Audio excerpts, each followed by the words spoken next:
My wife said, "Let's put our marriage on hold," right before her 1-month business trip to Paris with her boss and coworkers.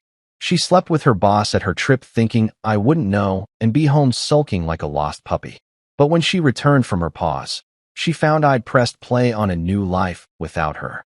Look, I've sat through some awkward dinners in my life. There was that time my mom served undercooked chicken and we all pretended food poisoning was just a coincidence. There was the Thanksgiving when Uncle Jerry announced he was joining a cult, right between the mashed potatoes and pumpkin pie. But nothing, and I mean absolutely nothing, could have prepared me for the conversational grenade my wife lobbed across the dinner table on a random Tuesday night in our cramped apartment with the peeling wallpaper and that one light fixture that flickers like it's possessed. We weren't even at some fancy restaurant where dramatic announcements are practically encouraged, where the ambient lighting and overpriced wine give you permission to blow up your life with a side of truffle fries. Nope. We were at home, sitting on our IKEA chairs that we'd assembled wrong 3 years ago and never bothered to fix, eating leftover pasta that had seen better days, and our Wi-Fi was doing that thing where it pretends to work but actually just mocks your existence. You know, a completely normal evening in suburban purgatory. She was picking at her salad, which should have been my first clue that something was off because she attacks salad with the kind of enthusiasm most people reserve for lottery winnings.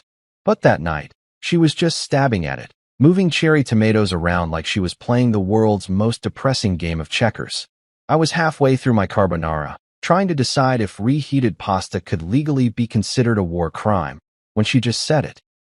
No preamble, no warning, no, "Hey, we need to talk," buffer zone that gives you at least 30 seconds to brace for impact. Let's put our marriage on hold for a while. I'm pretty sure I stopped chewing mid-bite. The words just hung there in the air between us. Floating somewhere near the dying potted plant, she kept insisting wasn't dead yet, just dormant. Put our marriage on hold. Like it was a Spotify subscription. Like we were a Netflix series she wanted to come back to later. Maybe, if nothing better was streaming. I blinked at her, a piece of pasta probably still visible in my half-open mouth because I'm nothing if not attractive during emotional bombshells. On hold, I finally managed to say, my brain doing that thing where it tries to process information but instead just plays elevator music. Like we're buffering? She had the audacity to sigh at me, this long-suffering exhale like I was the one being difficult, like I was the one who just suggested we hit pause on our entire relationship like it was a YouTube video. "It's just for a month," she said, still murdering that salad with her fork. "I'll be in Paris for work. My boss insists I go. It'll give us both some clarity." Clarity. That magical adult word that people throw around when what they really mean is, I want to do whatever I want without technically being the bad guy. It's like the grown-up version of "it's not you, it's me," except with better vocabulary and probably wine tasting involved. She was going to Paris, the city of love and infidelity and overpriced baguettes, to find clarity about our marriage. Sure, made perfect sense. About as much sense as using a flamethrower to look for a gas leak. I should mention that this work trip had been mentioned exactly 0 times before this moment. No, "Hey honey, my boss might send me to Paris." No, there's a possibility of international travel. Just straight from, "What do you want for dinner?" to "I'm abandoning ship for 30 days. Au revoir." For a second, I considered my options. I could argue. I could ask questions. I could demand to know when exactly this became a unilateral decision, when marriage turned into a democracy of one. I could have pointed out that "my boss insists" is code for "I want to," and I'm using work as an excuse because you can't argue with career opportunities. I could have mentioned that Paris in the spring is where marriages go to die, not find clarity. But you know what? I was tired. Bone deep, soul-crushingly tired of pretending that everything was fine when we both knew our marriage had been on life support for months, kept alive only by joint Netflix accounts and shared Amazon Prime. So instead, I did something she absolutely wasn't expecting. I smiled. Not a big smile, just this small, knowing curve of my lips that probably looked more unsettling than reassuring. "Sure," I said, picking up my fork and twirling some more pasta. "I'll just pause my emotional subscription then. Don't worry, I won't cancel the auto-renew." The confusion on her face was something I wish I'd photographed. She'd clearly spent time rehearsing this conversation in her head, probably in the shower or during her morning commute, playing out all the possible reactions. She'd prepared for tears. She'd braced herself for begging, maybe some light pleading, possibly a full-scale emotional meltdown complete with accusations, and that thing where I bring up stuff from 3 years ago that's technically irrelevant but feels important in the moment. She'd probably even practiced her sympathetic but firm face in the mirror, the one she uses when she's about to be cruel but wants to feel justified about it. What she hadn't prepared for was complete and utter acceptance. Casual, almost cheerful acceptance. The kind of response you give when someone asks if you want fries with that, not when your spouse announces they're hitting the pause button on your marriage to gallivant around Europe. I went back to my carbonara, which had gotten cold but honestly tasted better than the conversation. "You want extra Parmesan?" I asked, gesturing to the shaker on the table, the one we'd gotten as a wedding gift from her aunt who'd been divorced 3 times and clearly knew something we didn't. She just stared at me like I'd started speaking ancient Greek. Her mouth opened, then closed, then opened again. If I didn't know better, I'd say she looked almost disappointed that I wasn't fighting for us, wasn't making this dramatic, wasn't giving her the big emotional scene that would have made her feel important, desired, worth the guilt she was clearly trying not to feel. But here's the thing about being in a relationship that's slowly suffocating you. Sometimes the moment you realize you can breathe again is the moment someone opens a window, even if they're climbing out of it. That night, watching her face cycle through confusion, frustration, and something that might have been regret, I felt something I hadn't felt in months. Relief. Pure, unadulterated, better than Christmas morning relief. That was the night my freedom quietly clocked in for its shift. It didn't announce itself with fireworks or a brass band. It didn't require a dramatic speech or a thrown wine glass. It just showed up, pulled up a chair, and settled in like an old friend who'd been waiting outside for way too long. And honestly, it was about damn time. I'd been running on empty for so long, I'd forgotten what it felt like to have a full tank. She wanted clarity in Paris? Fine. I'd find mine right here, in this apartment with the flickering light and the wrong assembled furniture, eating cold pasta and finally feeling like maybe I could be okay. The rest of dinner passed in this weird, suspended silence.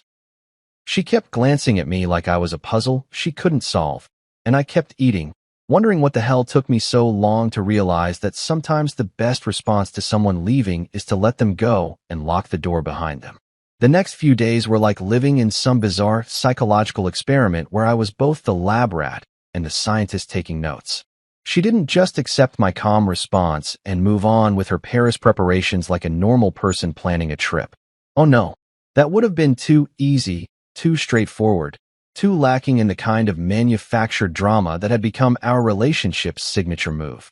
Instead, she kept testing me, poking at me like I was a sleeping bear she was trying to wake up, dropping little conversational grenades disguised as innocent observations about her upcoming adventure.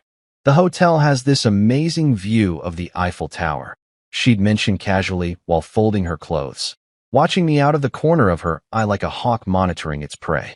"I'll probably spend a lot of evenings on the rooftop terrace with the team." She said team, the way other people say lottery winnings, with this breathy excitement that made my bullshit detector start screaming like a car alarm in a quiet neighborhood. Translation: unlimited wine, questionable boundaries with co-workers named Philippe or Jean-Luc, and zero accountability, because what happens in Paris stays in Paris, right? The unspoken subtext was so thick you could have spread it on toast. She wanted me to react, to get jealous, to show some sign that I cared about her gallivanting around the city of love while our marriage was apparently on pause like a podcast episode you'll definitely get back to eventually, but probably won't. But I just nodded and said, "That sounds nice. Don't forget to take pictures." My voice was so even, so unbothered, that I could see it physically irritating her. Her jaw would tighten, her eyes would narrow just slightly, and she'd turn back to her packing with a little more force than necessary, shoving designer blouses into her suitcase like they'd personally offended her. Another day, she casually dropped, "My boss said there might be some late-night brainstorming sessions. You know how creative work is. Ideas flow better after hours." She was testing the waters, seeing how much she could push, how far she could go before I'd snap and give her the reaction she was clearly craving. I just smiled and said, "Totally get it. Brainstorming at midnight in Paris. Very professional. Very normal.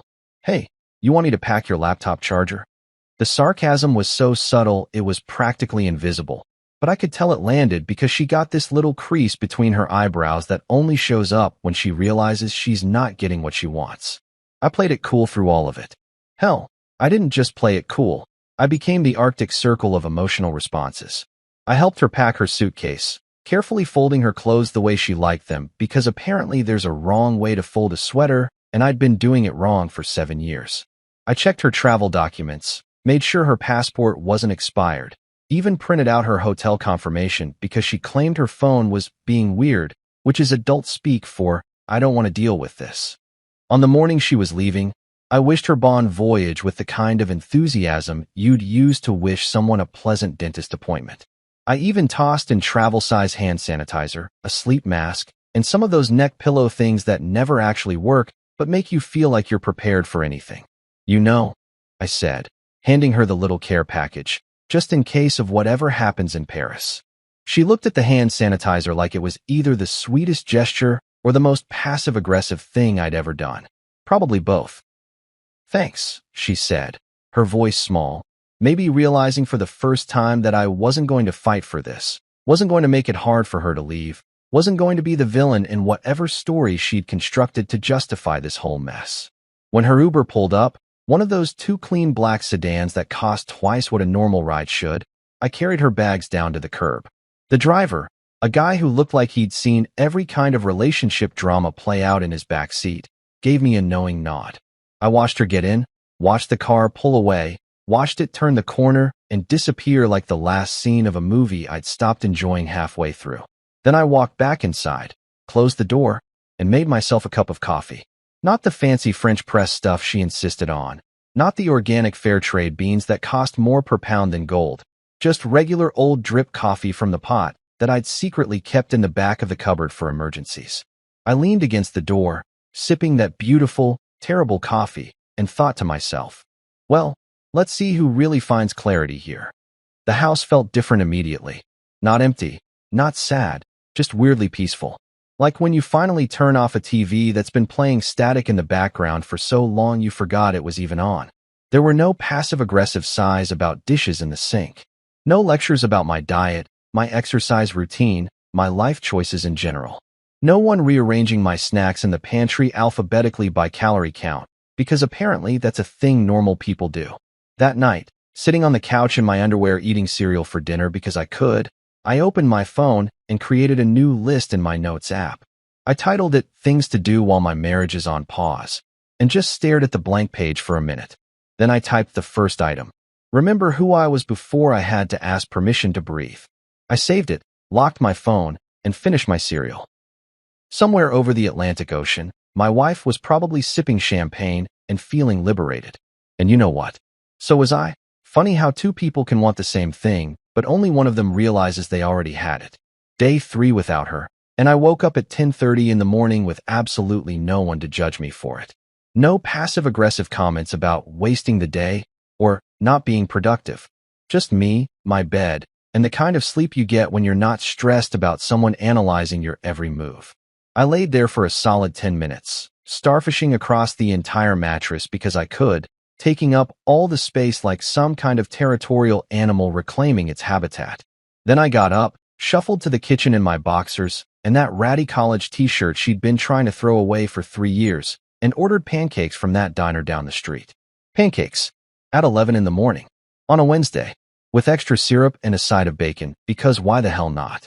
When the delivery guy showed up, I answered the door, paid him, and took my beautiful stack of carb-loaded freedom back to the couch.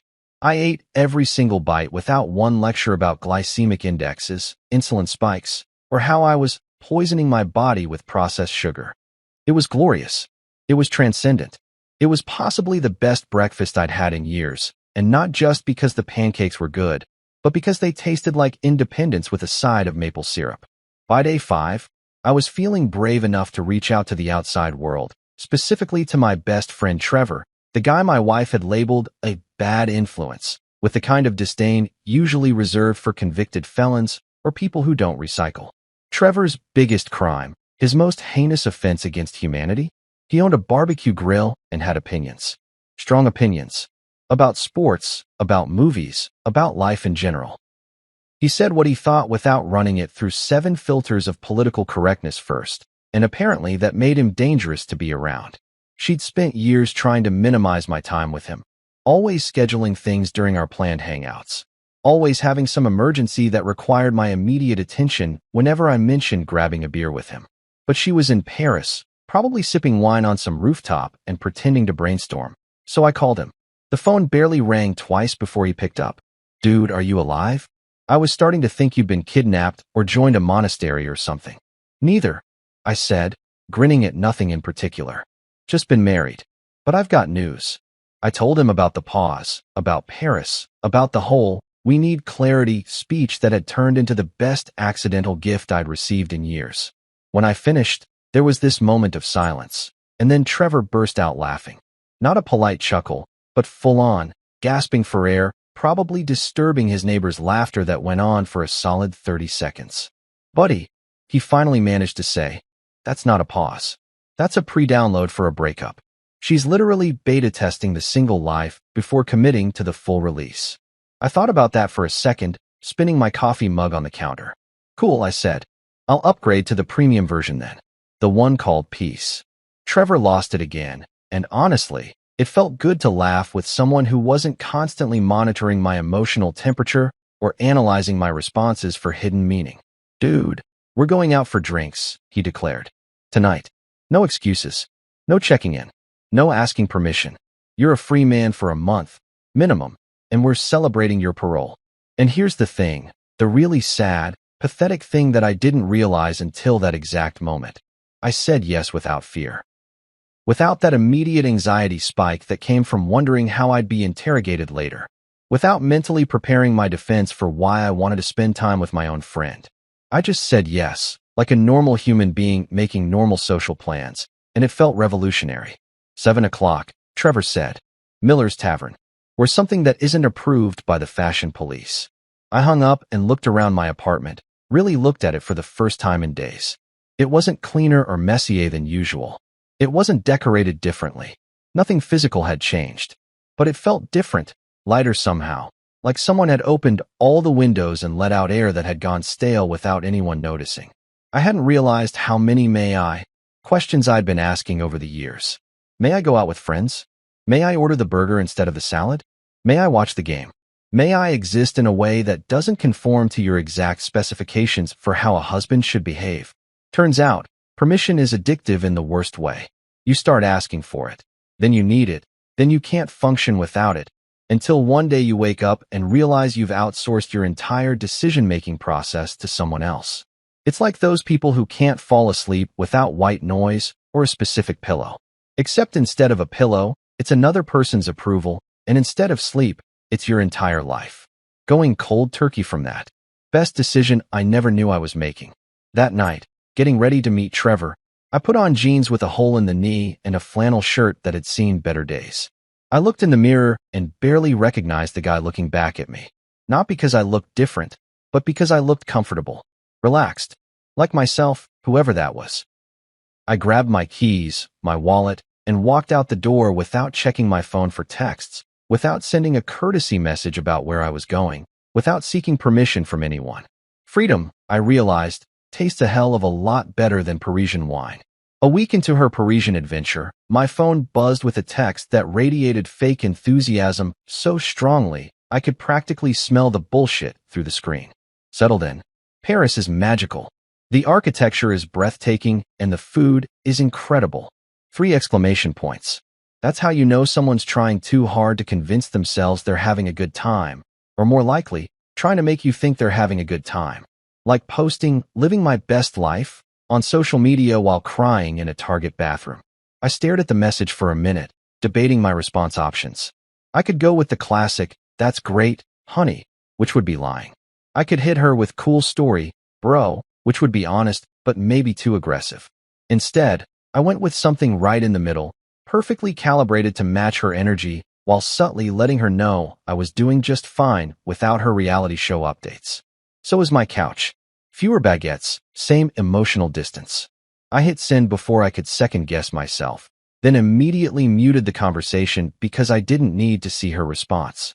Whatever it was, it would either be defensiveness disguised as hurt feelings or confusion disguised as concern, and honestly, I didn't have the energy to decode her emotional hieroglyphics anymore. Then came the silence. 3 full days of absolutely nothing from her end, which was fascinating considering she usually texted me about 17 times a day about everything from traffic patterns to whether we needed more paper towels. The silence spoke volumes, entire encyclopedias worth of subtext that I didn't need a translation guide to understand. She was either furious, guilty, or busy, and my money was on some combination of all three. But here's the beautiful thing about the digital age and my wife's complete inability to understand privacy settings. Her Instagram stories were still visible to me.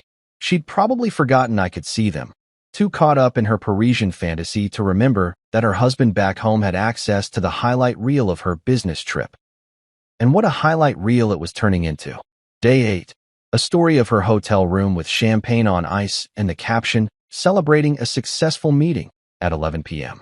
Right, because that's when all the important business celebrating happens, definitely not when you're partying. Day 9. A blurry video of what appeared to be a hotel bar, lots of people laughing, glasses clinking, and if I wasn't mistaken, that was definitely her voice in the background saying something in terrible French that probably translated to "more wine. Please, I'm trying to forget I have responsibilities." Day 10. This was the good one. A photo of a rooftop party, string lights everywhere, the Eiffel Tower glowing in the background like it was personally endorsing her poor life choices, and there, right in the center, was my wife on a table. Not near a table. On a table. Dancing. With what appeared to be her entire work team, cheering her on like she'd just scored the winning touchdown in the Super Bowl of questionable decisions. I was at the gym when I saw that one, taking a break between sets, and I must have made some kind of noise because Carter, this guy I'd been chatting with over the past few weeks, looked over from the bench press. "You good, man?" I showed him the screen, and Carter, bless him, squinted at it for a second before his face broke into this huge grin. "Dude, isn't that your wife dancing on a table?" I zoomed in slightly, examining the photo with the kind of scrutiny usually reserved for crime scene evidence. There she was, arms in the air, shoes off. That designer dress she'd spent $300 on hiked up probably higher than she'd realized when she sobered up, surrounded by her co-workers including at least 2 guys who looked way too comfortable standing that close to a married woman. "No," I said, keeping my voice completely deadpan. "That's her research presentation. Very avant-garde. Very cutting edge." The table dancing really emphasizes the quarterly projections. Carter lost it. Just absolutely lost it. Laughing so hard, he had to sit down on the weight bench before he hurt himself. And the thing was, I started laughing too. Not the bitter, angry laugh of a betrayed husband, but genuine, from-the-gut laughter at the sheer absurdity of it all. Here was my wife, living her best eat, pray, love fantasy in Paris, probably telling herself this was all about finding clarity and personal growth, when really she was just doing what people do when they want to act single without technically being single. Getting drunk, dancing on furniture, and pretending the rules don't apply when you're in a different time zone. "Man, I'm sorry," Carter said, wiping his eyes. "That's rough." "Nah," I said, tucking my phone back in my pocket. "It's actually kind of perfect. Nothing says I need space to work on myself, like table dancing in front of your boss and coworkers named Philippe or whatever." We both cracked up again, and I realized something important. I wasn't hurt. Not really. Maybe I should have been. Maybe a better husband, a more invested partner, would have felt something sharp and painful seeing his wife clearly having the time of her life without him. But all I felt was this weird sense of vindication, like watching someone dig their own grave while you're safely on the sidelines with popcorn. Funny thing was, she probably thought she was living her best life over there, sipping overpriced wine and pretending that dancing on hotel furniture was somehow empowering or liberating. Meanwhile, I was back home actually rebuilding my life, one workout at a time, one friend at a time, one day of not asking permission at a time. She was in Paris collecting Instagram stories and hangovers. I was collecting dumbbells and self-respect. Guess we were both finding clarity after all, just not the kind she'd expected. I finished my workout that day with a new personal record on the deadlift, and when I got home, I didn't check her Instagram again. Didn't need to. I already knew how that story ended, and spoiler alert, it wasn't with her and me riding off into the sunset together. It was with me, my couch, and the beautiful sound of absolutely nobody telling me what to do. Monday morning rolled around with that particular brand of existential dread that only Mondays can provide, except this time I didn't feel it.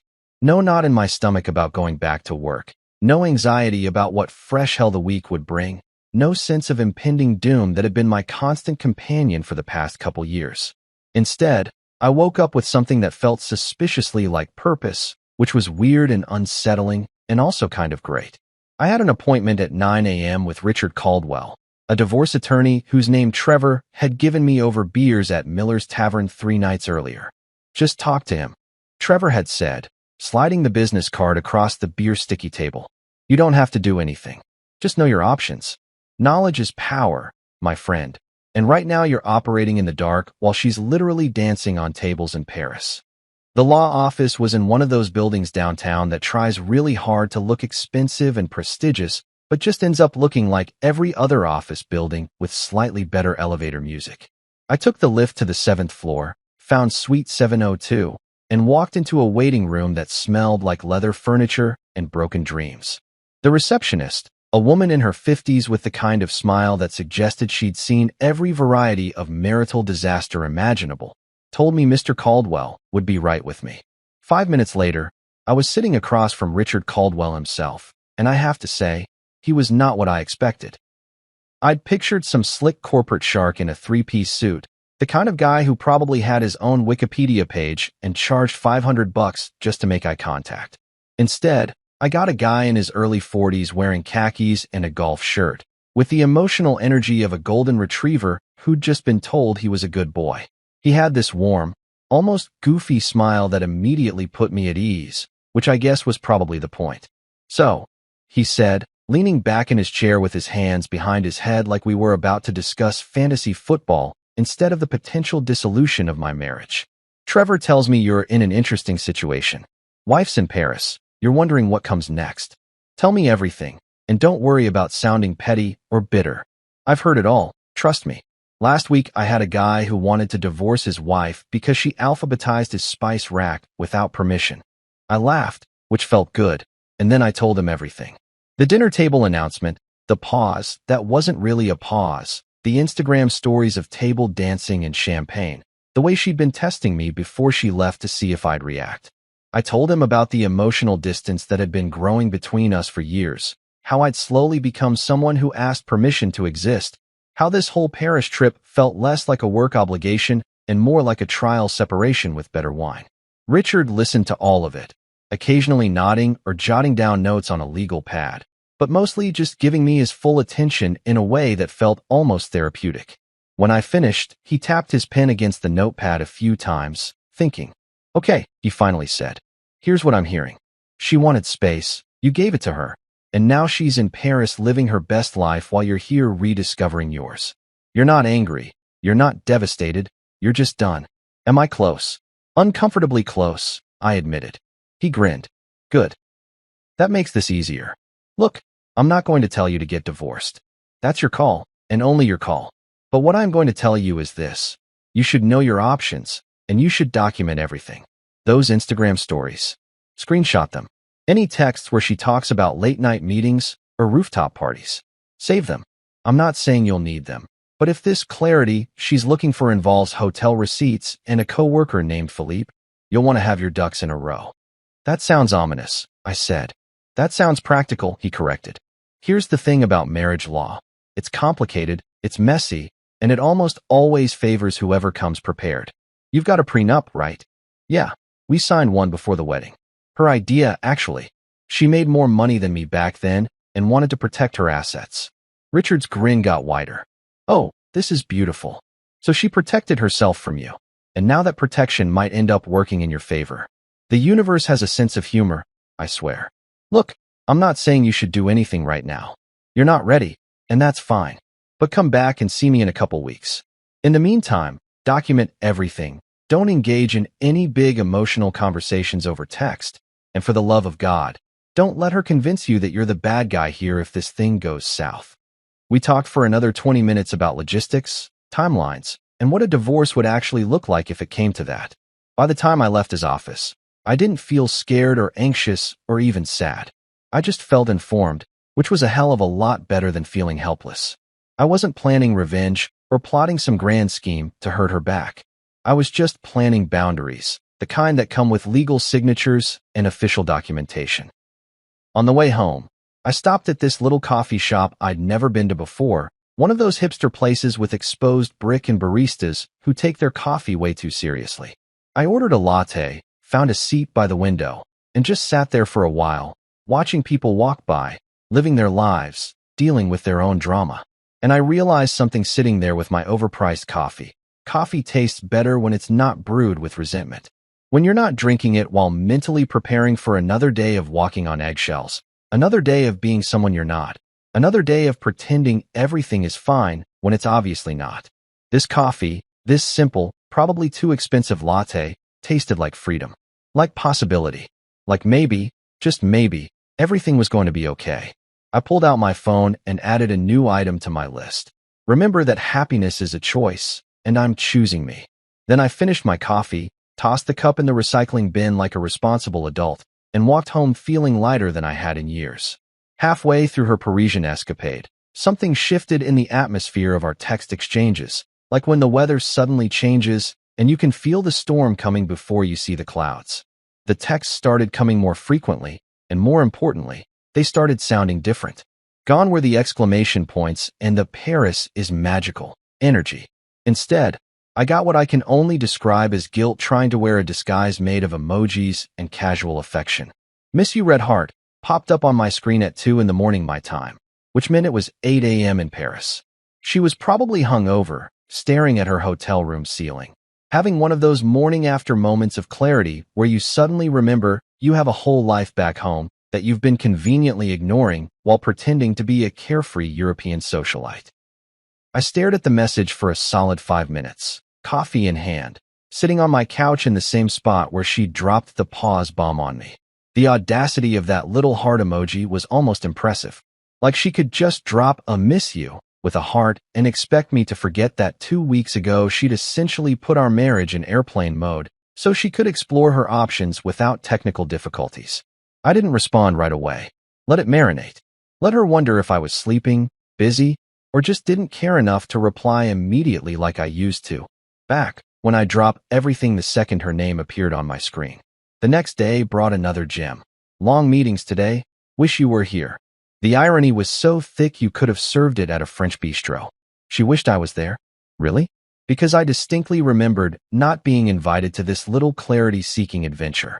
I remembered being told to stay home and think about our relationship while she gallivanted around Paris having late-night brainstorming sessions and dancing on tables like she was auditioning for a reality show called The Real Housewives of Midlife Crisis.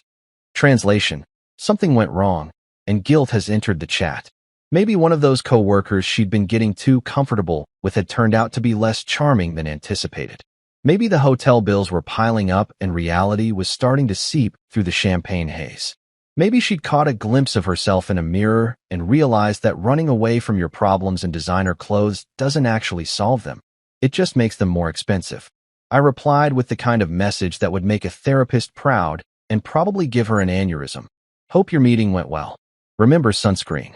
Short, polite, completely devoid of the emotional engagement she was fishing for. No, I miss you too. No, can't wait to see you. Just a practical reminder about UV protection, because skin cancer doesn't care about marital drama. Trevor called that afternoon, and I told him about the new development in our tech saga. Dude, he said, and I could hear him grinning through the phone. You're colder than an ex's heart in February. I'm genuinely impressed. You've achieved a level of emotional detachment that usually requires years of therapy or a lobotomy. I laughed, sprawled out on my couch with a protein shake and the kind of contentment that comes from not giving a damn. Nah, I said, just emotionally vaccinated. Got my shots, built up immunity. Can't catch feelings when you've developed antibodies against bullshit. The texts kept coming though, like she was on some kind of guilt-driven mission to crack through my newly constructed walls of indifference.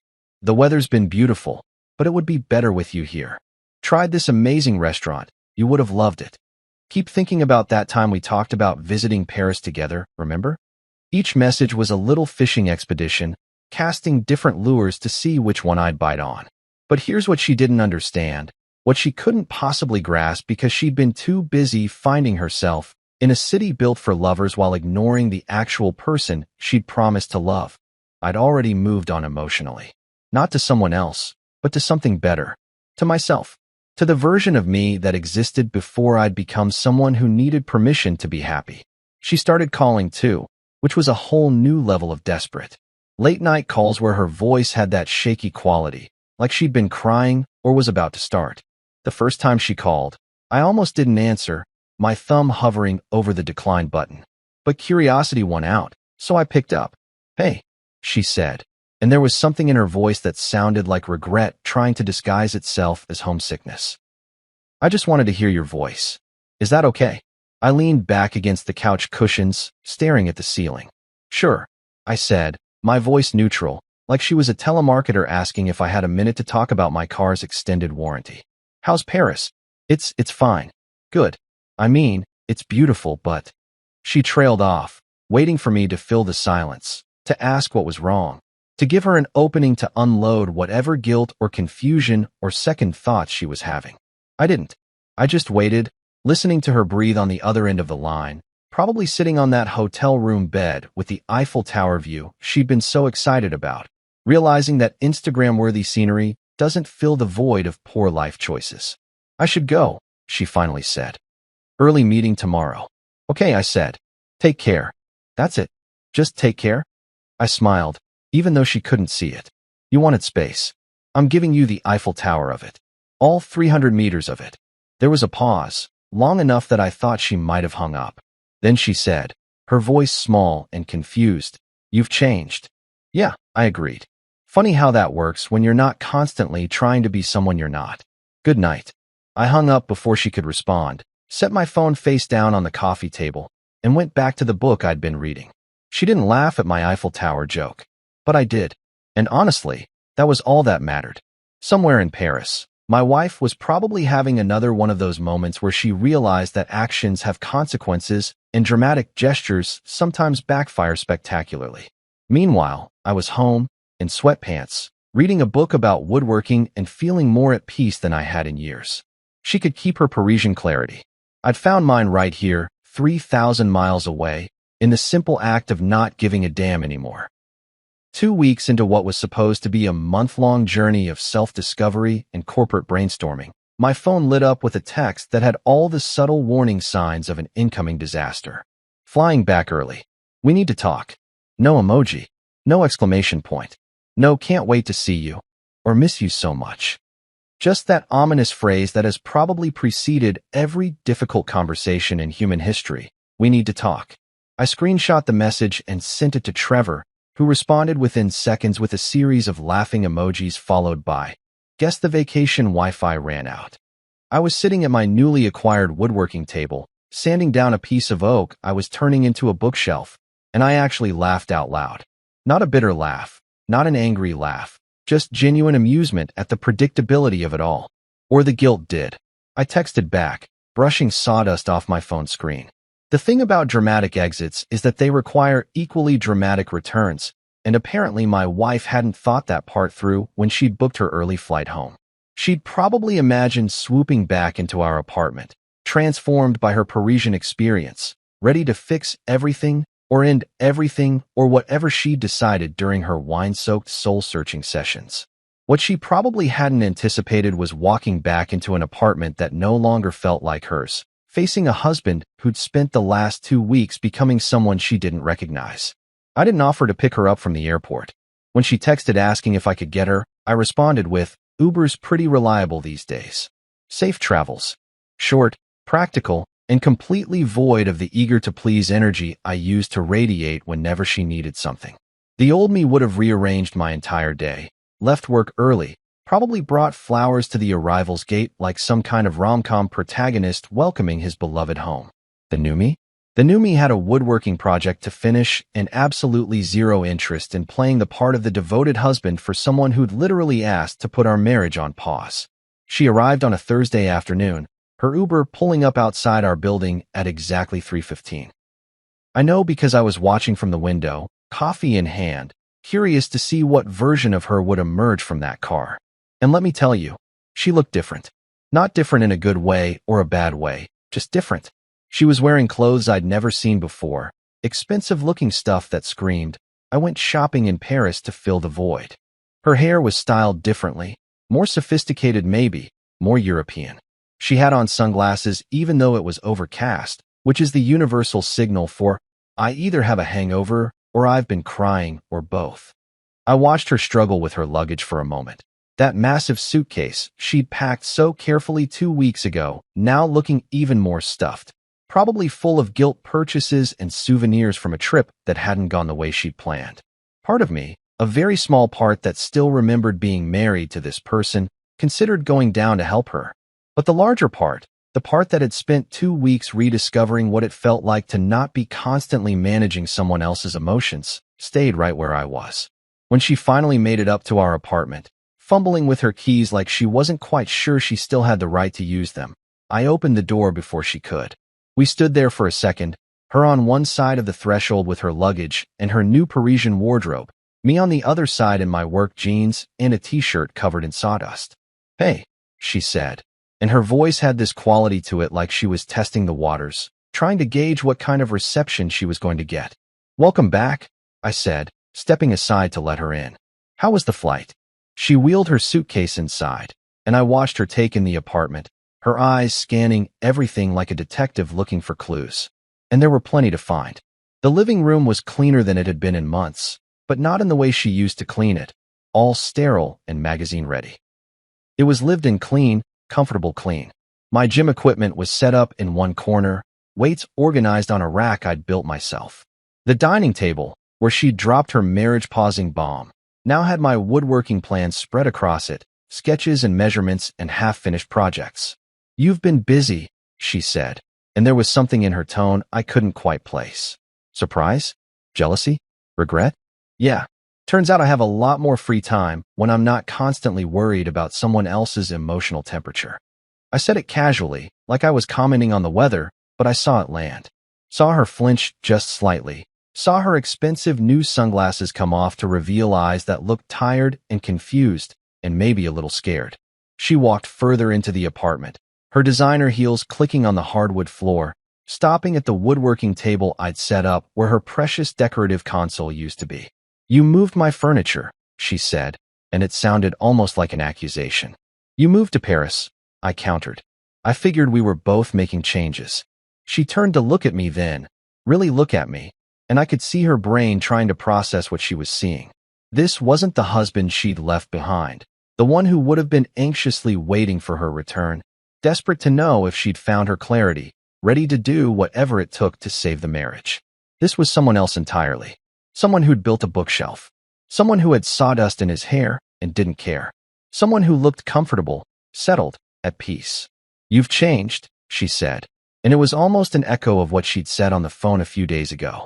Yeah, I agreed, moving to the kitchen to refill my coffee. Happens when you actually have space to grow instead of being pruned into someone else's idea of what you should be. I poured myself a cup, held up the pot. Want some? Fair warning though. It's not that fancy French press stuff you like. Just regular coffee. The kind that doesn't require an instruction manual. She shook her head, still looking around like she'd walked into the wrong apartment. The place looks different. Brighter somehow. Turns out natural light gets in better when you're not constantly walking on eggshells in the dark. I leaned against the counter, sipping my coffee, watching her process everything. She'd probably rehearsed this homecoming 100 times in her head during those long Paris nights. Maybe she'd imagined me breaking down, begging her to stay, promising to change.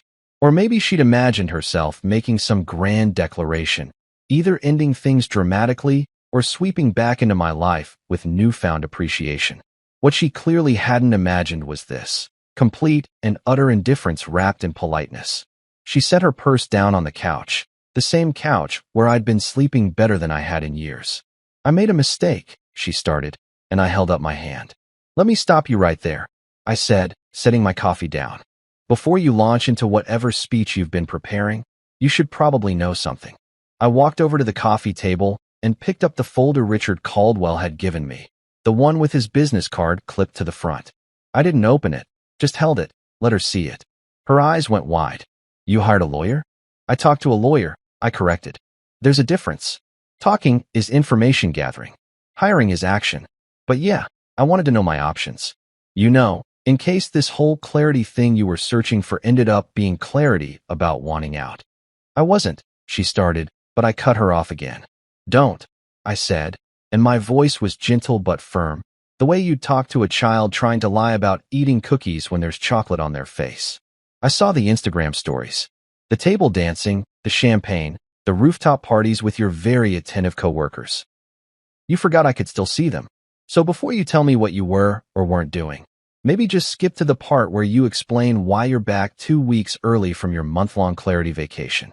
She looked like I'd slapped her, her face going through this rapid series of expressions: shock, guilt, defensiveness, and finally something that might have been shame. Those were just team bonding exercises, she said weakly. It wasn't what it looked like. Right? I said, nodding like I totally believed her. Team bonding. On tables. At midnight. With champagne. Very professional. Very normal. I'm sure HR would have been thrilled. The silence that followed was the kind that fills up a room and pushes all the oxygen out. She stood there in her expensive new outfit, looking like she wanted to say something but couldn't find the words. And I stood there in my sawdust-covered clothes, feeling more in control of my life than I had in years. Look, I finally said, you wanted space. You wanted clarity. You got it. So did I. And here's what I figured out during my clarity period. I like who I am when I'm not constantly trying to be who you want me to be. I like waking up without anxiety. I like making pancakes at 11 a.m. without getting a lecture about carbs. I like having friends without needing permission. I like building things with my hands and going to the gym and existing without a running commentary on everything I'm doing wrong. She opened her mouth to respond, but I wasn't done.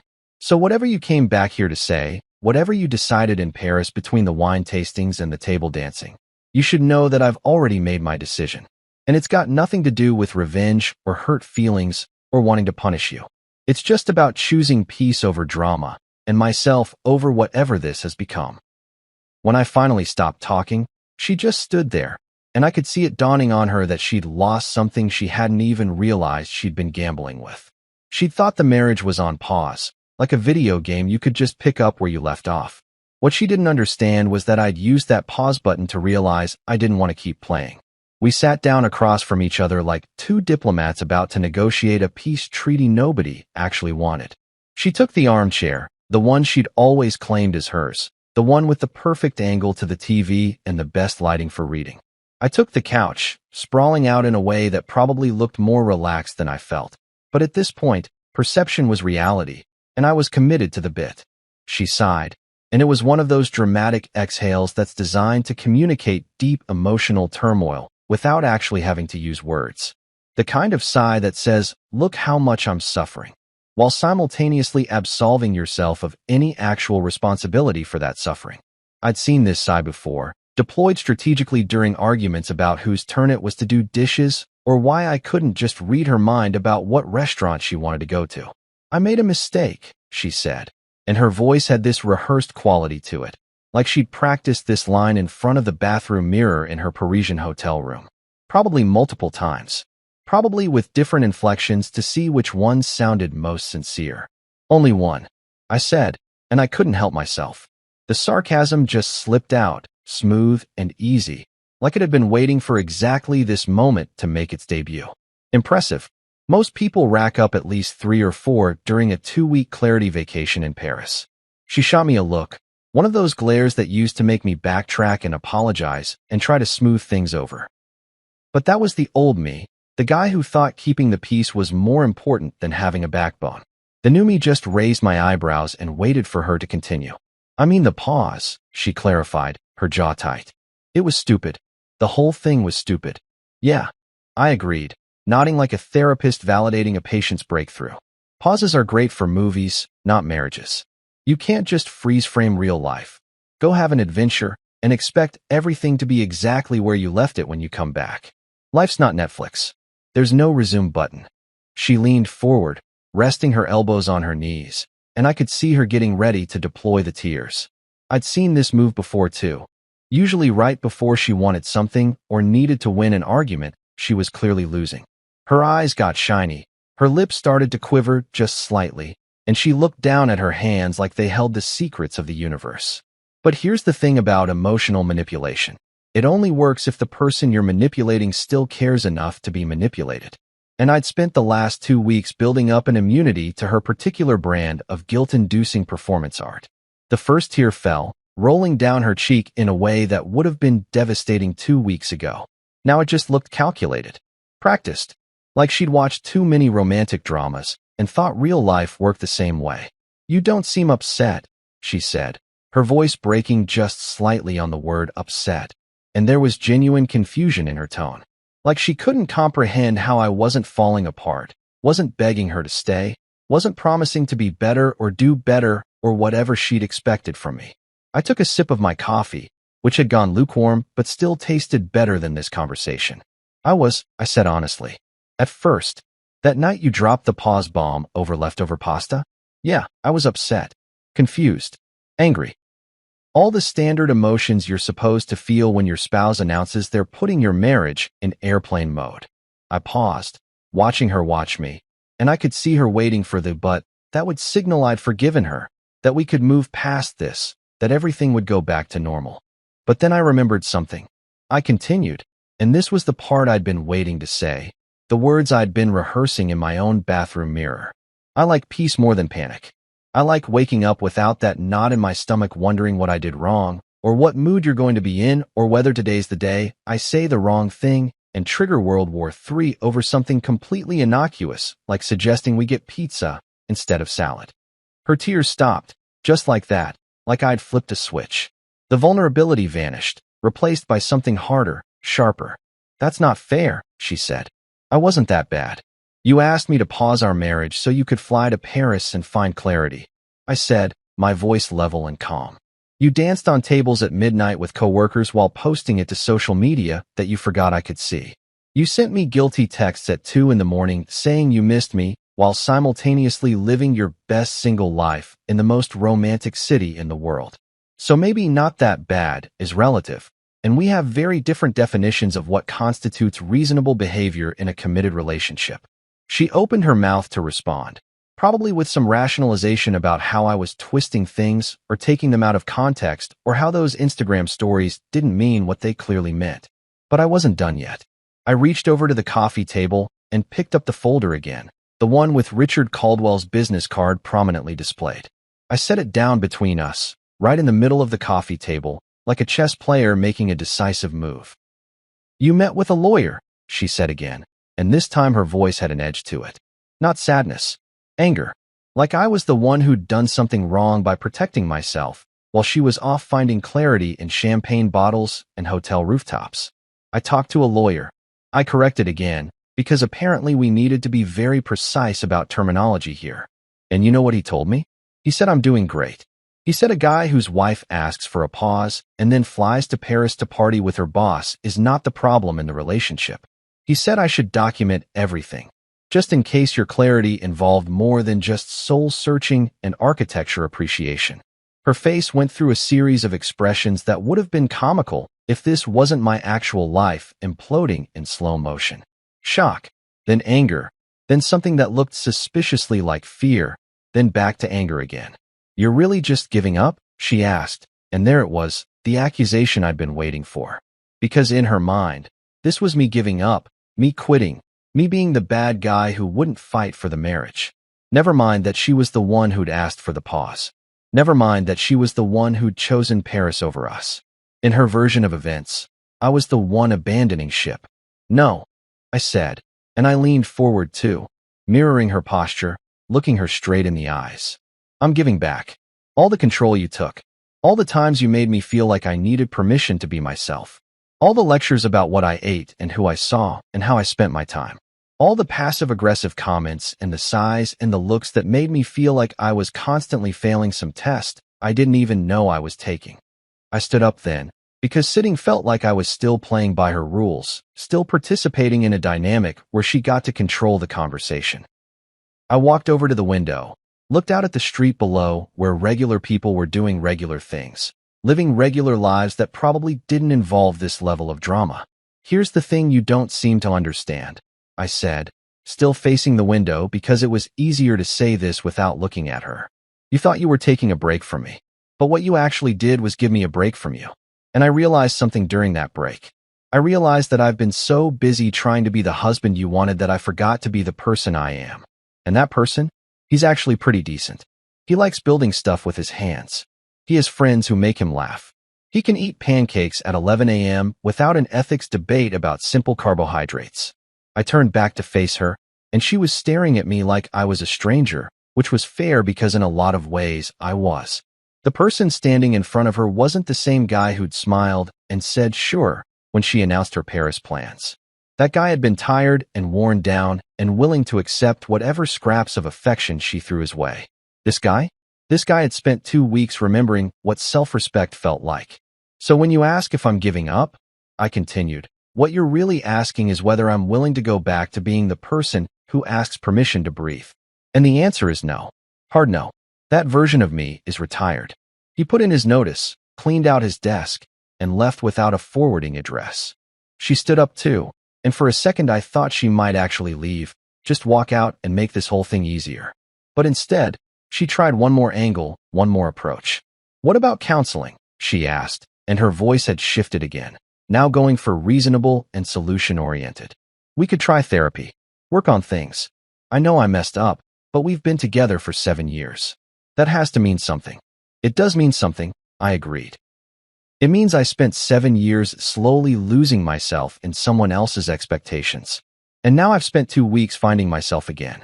So you're asking me if I want to go to counseling to fix what's broken, and I'm telling you that what's broken is the entire foundation of how we relate to each other." I walked back to the couch, sat down, and looked at her standing there in her expensive Paris outfit, looking lost and confused and maybe, for the first time, understanding that she'd played a game and lost without even realizing she was gambling. "I think you should stay somewhere else tonight," I said quietly. "Maybe with your friend Melissa. Or get a hotel. But I need space now. Real space. Not the fake Paris kind where you're just testing the waters.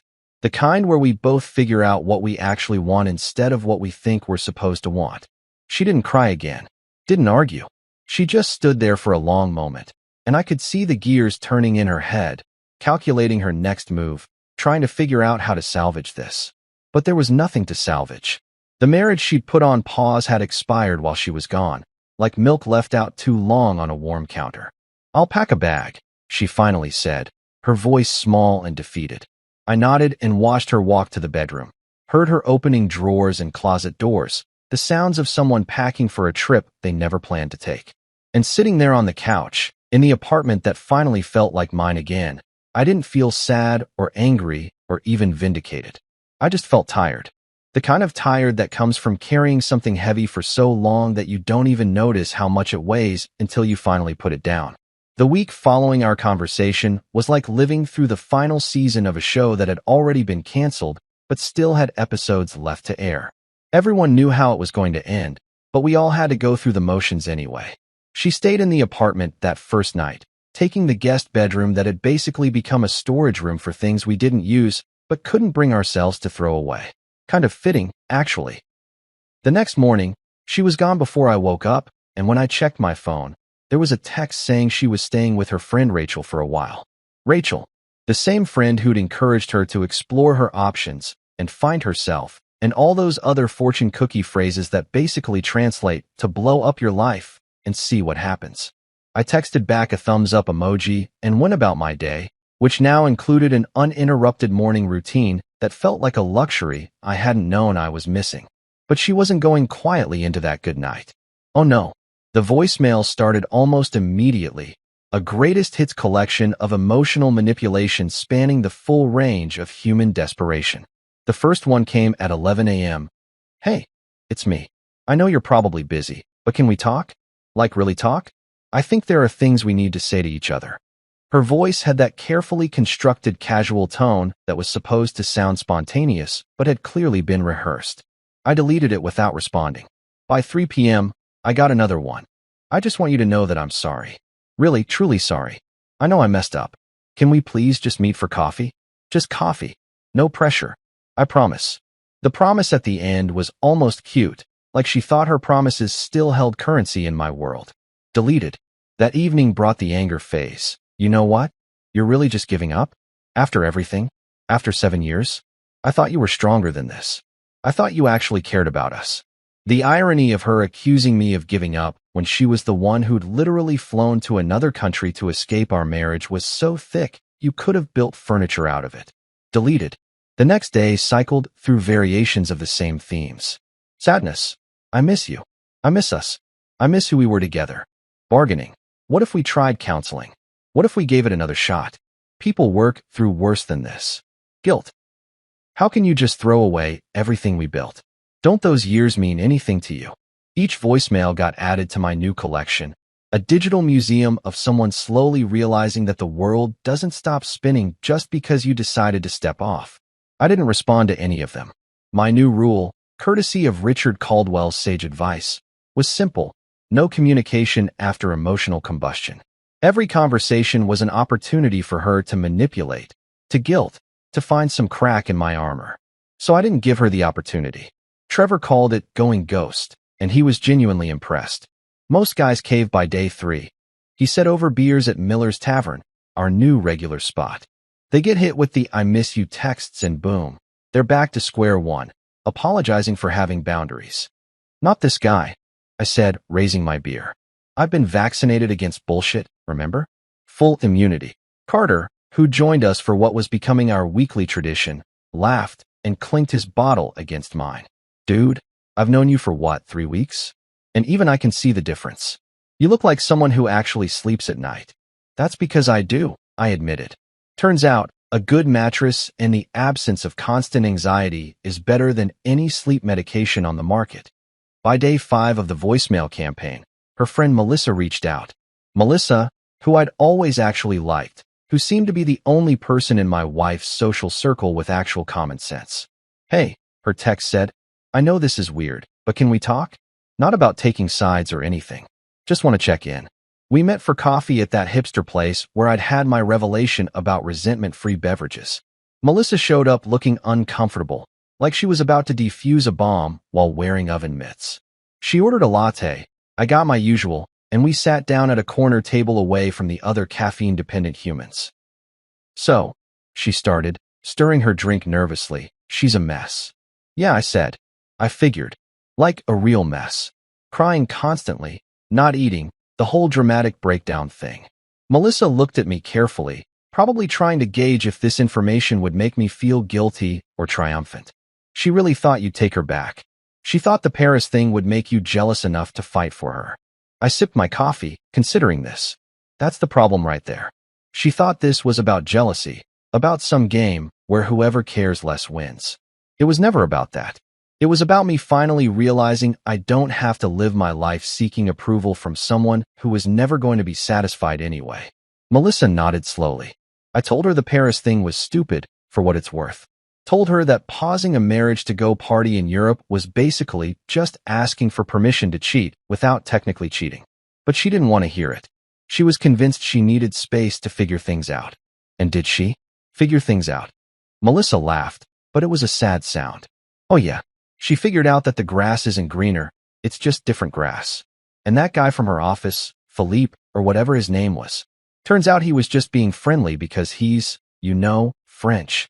She read way too much into it, got disappointed when nothing happened, and spent the rest of the trip realizing she'd nuked her marriage for Instagram stories and overpriced wine. I should have felt something at this information. Vindication, maybe, or pity, but mostly I just felt tired. Tired of the drama. Tired of being expected to manage someone else's emotional chaos. That's rough, I said, and I meant it. Not rough enough to change my mind, but rough nonetheless.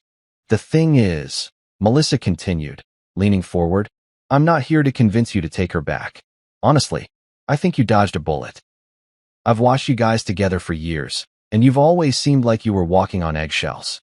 Like you were constantly trying not to set her off. That's not a marriage. That's a hostage situation with joint checking accounts. I almost spit out my coffee. Tell me how you really feel, Melissa. She grinned. I'm just saying, you seem different now. Lighter. Like someone lifted a weight off your shoulders. And she seems. She paused, searching for the right word. Like someone who's realizing that she was the weight. We talked for another 20 minutes, about logistics and timelines, and how to navigate the social fallout of a marriage ending. Melissa promised to help coordinate the practical stuff, the division of belongings and friends, and all those awkward conversations that come with untangling two lives that had been woven together for 7 years. When she came by to pack her things the following Saturday, she brought Melissa as backup, which was probably smart. I'd spent the morning at the gym with Carter, lifting heavy things and putting them down again, which is apparently the universal cure for stress that doesn't require a prescription. By the time I got home, showered, and made myself presentable, they were already there. Her car pulled up outside with the trunk open like a mouth waiting to be fed. I opened the door, and there she was, looking smaller somehow, diminished. She'd lost that polished, put-together veneer she usually wore like armor. No makeup, hair in a messy bun, wearing sweatpants and one of my old hoodies that she'd apparently claimed as hers somewhere along the way. For a split second, I almost felt bad. Almost. Hey, she said quietly, and I could see Melissa behind her, carrying empty boxes like she was moving into a college dorm in reverse. Hey, I replied, stepping aside to let them in. I put everything I thought was yours in the guest room. If I missed anything, just grab it. The next few hours were surreal in that uniquely terrible way that only comes from watching your life get divided into his and hers piles. She moved through the apartment like a ghost, picking up photo frames and setting them down, touching things she'd bought, things we'd bought together, trying to decide what was worth keeping and what was just debris from a wreck she'd caused. At one point, she tried one last jab, because apparently people can't help themselves even in defeat. I was in the kitchen making coffee, because that's what you do when your life is falling apart around you. You make coffee and pretend it's helping. She came in, holding a picture from our wedding, and said, "You're really just giving up on us? On everything?" I looked at her, this woman I'd spent 7 years with, this person I'd molded myself around like water fitting into whatever container she provided. And I felt nothing but a quiet, steady certainty. "No," I said, pouring my coffee with steady hands. "I'm not giving up. I'm giving back. All the control you took, all the pieces of myself I handed over thinking that's what marriage required. I'm reclaiming all of it. You wanted to pause us? Fine. I'm hitting stop." Melissa appeared in the doorway, looking between us like a referee ready to call the match. "We should probably finish packing," she said gently, giving my wife a look that clearly meant, "Don't make this harder than it needs to be." When the last box was loaded, when the car was full of her things and her regrets, she stood at the door for one final moment. "I really did love you," she said, and her voice cracked on the word love like it was too heavy to carry. "I know," I said, and I did. But love isn't enough when it comes with conditions, when it requires someone to shrink themselves to fit. You loved a version of me that I had to strain to be. I'm just choosing to love the real version instead. She looked at me, and I saw the moment when it finally, truly hit her. This wasn't temporary. This wasn't a phase. This was the end, final and irreversible. She nodded once, turned, and walked to her car where Melissa was waiting, patient and sympathetic. I stood in the doorway and watched them drive away, the car turning the corner and disappearing like the last scene of a movie I'd been ready to walk out of for years. Then I shut the door, locked it, and stood in my apartment that suddenly felt more like a home than it had in forever. The quiet wasn't empty. It wasn't sad. It was just quiet. The kind of peaceful silence that comes after a storm when you realize you're still standing and the sky is starting to clear. I picked up my phone and texted Trevor and Carter. "She's gone." "Here." Trevor responded immediately. "Hell yeah. Celebrating your parole." Carter sent a gif of someone doing a victory dance. I smiled, pocketed my phone, and looked around my space. My gym equipment. My woodworking table. My coffee maker brewing my terrible, wonderful coffee. My life. Finally mine again. It felt like freedom. It felt like peace. It felt like the first deep breath after being underwater for too long. And it felt absolutely right. Months later, the divorce was final, stamped and sealed by a judge who'd probably processed 100 just like it that week. She tried to contest it, of course, because apparently accepting responsibility for your own actions is harder than getting a table at a trendy restaurant on a Saturday night. Her lawyer, some guy in an expensive suit who probably charged by the syllable, argued that the dissolution was premature, that we hadn't tried hard enough, that marriage deserved more effort than a few weeks of separation. Richard Caldwell, my golden retriever of an attorney, calmly presented our prenup, the one she'd insisted on back when she was making more money than me and wanted to protect her precious assets. The irony was so beautiful it almost brought tears to my eyes. She'd spent hours with her own lawyer 7 years ago, making sure that if things went south, she'd be protected from me. Now that same document was protecting me from her. The universe really does have a sense of humor, and apparently it's a fan of poetic justice. The prenup hit harder than karma wearing brass knuckles. Clean split, minimal drama, everything divided exactly as she'd specified back when she thought she was the one who needed protection. Her lawyer tried a few more angles, threw around some legal terms that were supposed to sound intimidating, but Richard just smiled his friendly smile and referred back to the document she'd signed with such confidence all those years ago.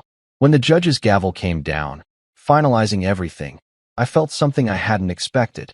Not relief, not celebration, just this quiet sense of completion. Like finishing a book that had dragged on too long, but you'd kept reading out of obligation. Now I could finally close it and put it back on the shelf where it belonged, in the past tense, in the lessons learned section of my life. I walked out of that courthouse into sunshine that felt a little brighter, air that tasted a little cleaner. Trevor and Carter were waiting outside, leaning against Trevor's truck like they were the world's most supportive biker gang, minus the motorcycles and leather. When they saw me, they both grinned. "Free man walking," Trevor announced, like I was being released from prison, which wasn't entirely inaccurate. "How's it feel?" Carter asked. "Like I can finally breathe," I said, and it was the truest thing I'd said in months. We went to Miller's Tavern, our unofficial headquarters, and had exactly one beer to celebrate. Just one, because I had work to do, a life to build, and hangovers were for people who had time to waste. My small woodworking business had taken off in ways I hadn't anticipated. Turns out, people really like custom furniture made by someone who puts actual care into their work instead of just churning out particle board garbage. I'd started with that bookshelf, posted it online because why not? And suddenly I had orders coming in from people who wanted pieces that actually meant something. My apartment had transformed into this hybrid space that was part home, part workshop, part gym. The woodworking table dominated the dining area, covered in sketches and with samples and half-finished projects. The corner where her decorative console used to collect dust now housed my weight rack and bench press. The living room had become this comfortable, lived-in space that actually reflected who I was instead of who I was supposed to be. Carter and Trevor had become more than friends. They'd become brothers in arms, the kind of people who show up when you need them without being asked. We'd turned Thursday nights into our standing gym session, followed by dinner at whatever restaurant we felt like trying, no dietary restrictions, no calorie counting, just food and conversation and the kind of easy friendship that doesn't require performance or pretense. I'd even started dating, though dating was probably too strong a word. More like occasionally meeting people for coffee or drinks, having conversations that didn't feel like job interviews, enjoying the company of women who didn't see me as a project that needed fixing. Nothing serious, nothing that required defining or labeling. Just the simple pleasure of getting to know people without the weight of expectation crushing everything. One afternoon, about 6 months after the divorce was finalized, I was at my favorite coffee shop, the hipster place that had witnessed my emotional evolution from doormat to human being. I was sketching out a design for a custom dining table someone had commissioned, lost in the details of joinery and wood grain, when I heard a voice I recognized. "Hey." I looked up, and there she was. Designer coat, perfectly styled hair, makeup applied with the precision of someone who'd spent way too much time in front of a mirror. She looked put together, polished, like an Instagram filter had manifested in physical form. But her eyes told a different story. They looked tired, hollow, like someone who'd been searching for something and kept coming up empty. "Hey," I said, setting down my pencil. I didn't stand up, didn't make a big deal out of it. Just acknowledged her presence the way you'd acknowledge an acquaintance you vaguely remembered from somewhere. "You look good," she said, and there was something in her voice that might have been genuine surprise. "Really good. Different." "Thanks," I said simply. "Peace looks good on everyone. You should try it sometime." She winced slightly, like the comment had landed in a place that was still tender. "Can I sit?" I gestured to the empty chair across from me, curious about what could have possibly brought her to my coffee shop, to my table, to this moment that neither of us needed. She sat down carefully, like the chair might be booby-trapped, and folded her hands on the table in front of her. "I've been thinking about you," she started, and I held up my hand. "Let me stop you right there," I said, keeping my voice gentle but firm. "If this is the part where you tell me you made a mistake, that you miss what we had, that you want another chance, you can save it. I'm not interested in reruns of shows I've already canceled." "That's not," she started, then stopped, seeming to reconsider. "Okay, maybe it is a little bit that. But mostly I just wanted to say I get it now. What you were trying to tell me. About feeling like you couldn't breathe, about being someone you weren't. I get it now. Congratulations on your personal growth," I said, and I wasn't being sarcastic, not entirely. Genuinely. Self-awareness is important. But that doesn't change anything between us. There is no us anymore. There's you, there's me, and there's a whole lot of distance between those 2 points that I have no interest in crossing. She looked down at her hands, those perfectly manicured fingers that probably cost more to maintain than my monthly coffee budget. "I know. I'm not asking for anything. I just wanted you to know that I'm sorry. Really sorry. For all of it. The Paris thing, the way I treated you, the way I made you feel like you were never enough when really I was the one who wasn't enough. For me or for you." It was probably the most honest thing she'd said to me in years, maybe ever. And you know what? It didn't change anything. It didn't make me want to reconsider, didn't make me miss what we'd had, didn't make me doubt my decision for even a second. It just made me feel a little bit sorry for her, for this person who'd spent so long trying to control everything that she'd forgotten how to just be. "I appreciate you saying that," I said, and I meant it. "I hope you find whatever you're looking for. I really do. But you're not going to find it by looking backward at what we used to be. That person you were married to? He doesn't exist anymore. He got demolished and rebuilt into someone better, someone who actually likes himself. And the person you are now? She's got her own work to do, her own demons to face. Neither of us can do that while holding on to what's already gone." We talked for maybe 2 more minutes, surface-level stuff about work and life, and how expensive rent had gotten. It was the kind of conversation you have with someone at a high school reunion, polite and distant, and ultimately meaningless. When she stood up to leave, she looked at me one more time with those tired eyes. "You really are different," she said. "Yeah," I agreed. "I really am." She left, probably off to her next destination, her next attempt at finding fulfillment in external things instead of doing the internal work. I watched her walk away through the coffee shop window, watched her disappear into the crowd of people rushing through their lives, and I felt nothing. Not anger, not regret, not even the satisfaction of having the last word. Just a quiet neutrality, like watching a stranger pass by on the street. My phone buzzed. Text from Carter. "Climbing gym at 7? I looked at the message, at this simple invitation to hang out with a friend, to do something I enjoyed with people I actually liked spending time with. No hidden agenda, no emotional manipulation, no strings attached. Just a question that deserved a simple answer. "Absolutely," I typed back. I gathered my sketches, finished my coffee, and stood up to leave. As I walked out of the coffee shop into the afternoon sun, I thought about how she'd gone to Paris searching for freedom, for clarity, for whatever it was she thought was missing from her life. She'd flown thousands of miles, spent thousands of dollars, upended everything, and still came back empty. Meanwhile, I'd found my freedom right here. In sawdust and coffee grounds, in weight rooms and woodworking shops, in Thursday night dinners with friends, and quiet Sunday mornings spent building things with my hands. I'd found it in the simple, revolutionary act of choosing myself, of deciding that my peace was worth more than someone else's approval. She went to Paris searching for freedom, chasing it like it was something you could find in a different city, a different country, a different life. But I was the one who actually found it. Right here, in the life I'd rebuilt from the rubble she'd left behind. Right here, in the person I'd become when I finally stopped asking permission to exist. And you know what? It felt pretty damn good. I walked down the street toward my car, toward the climbing gym where Carter was waiting, toward whatever came next in this life I was building one day at a time. The sun was warm on my face. My phone was in my pocket instead of in my hand, checking for messages that would ruin my day. And for the first time in longer than I could remember, I felt like myself. The real version. The one I actually liked. The one who didn't need anyone's permission to be happy. That guy was pretty cool. And he was finally free. "You're a burden now," my wife said as her brothers packed my things. "I can't take care of you after your accident." They threw me out while I was still in a wheelchair. 3 months later, when they discovered what I'd been hiding, it was too late. My name's Marcus Hall, and 3 months ago, I became the punchline to the world's cruelest joke. Picture this. I'm 40 feet up on a construction scaffold, personally testing the fall protection harnesses that my startup company designed, manufactured, and was about to ship to construction sites across the Northeast. I'm the CEO, the lead engineer, and apparently the universe's favorite target for cosmic irony. Because guess what happened? The carabiners snapped.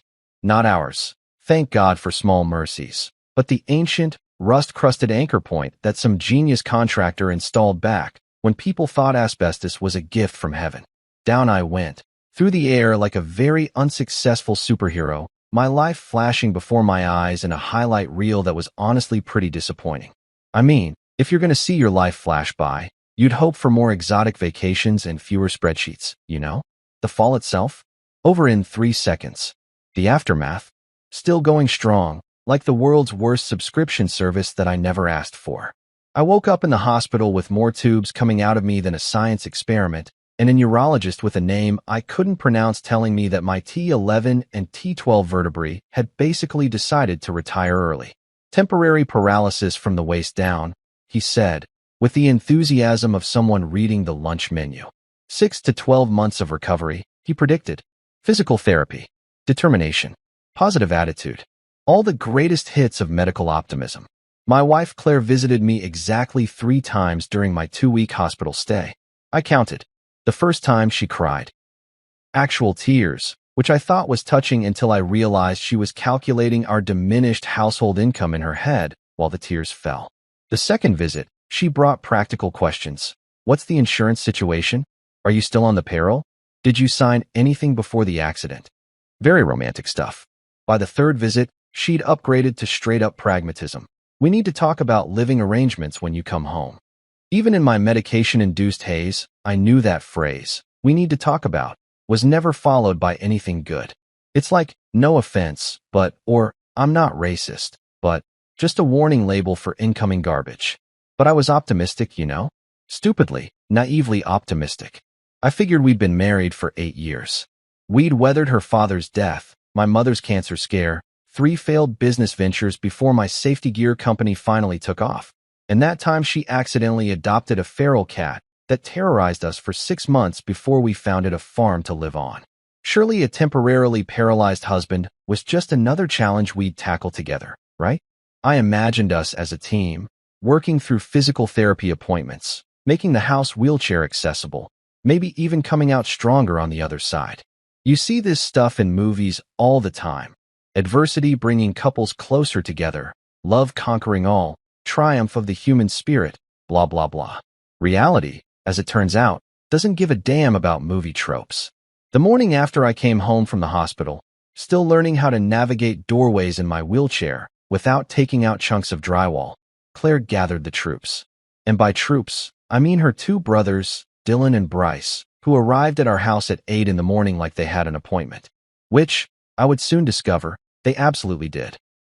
I was in the living room, trying to figure out how to transfer myself from the wheelchair to the couch without face-planting onto the hardwood floor, when the 3 of them walked in with the kind of unified purpose that made my stomach drop. It was the same energy as a corporate board walking in to fire the CEO, or a pack of velociraptors surrounding their prey. Nature documentary levels of coordinated menace. Claire stood in front of me, arms crossed, wearing her business casual outfit. You know, the one she wore to her bank job when she had to deliver bad news to loan applicants. Dylan and Bryce flanked her like the world's least intimidating bodyguards. Dylan worked in IT and had the posture of a question mark. Bryce was a cryptocurrency consultant which I'm pretty sure is code for unemployed but owns a lot of hoodies. These were my backup, my support system, my family by marriage.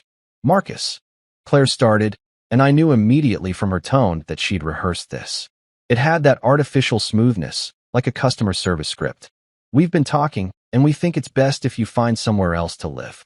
I actually laughed. Out loud. Couldn't help it. I'm sorry, what? This house has stairs, she continued, gesturing around like I hadn't lived there for 5 years and maybe hadn't noticed the architectural features. You can't get to the bedroom. You can't use the main bathroom. We can't carry you up and down forever. Forever? I repeated. It's been literally one day. I just got home yesterday. Dylan shifted his weight. His classic, I'm uncomfortable but committed to this terrible decision stance. Dude, it's just not practical. Claire needs her space. We need to think about what's realistic here. Realistic. That word. Like my existence had become some kind of logistical problem they needed to solve, preferably by making me someone else's problem. I looked at Claire, really looked at her, searching for any sign of the woman I'd married. The one who'd cried when I proposed at that cheesy Italian restaurant.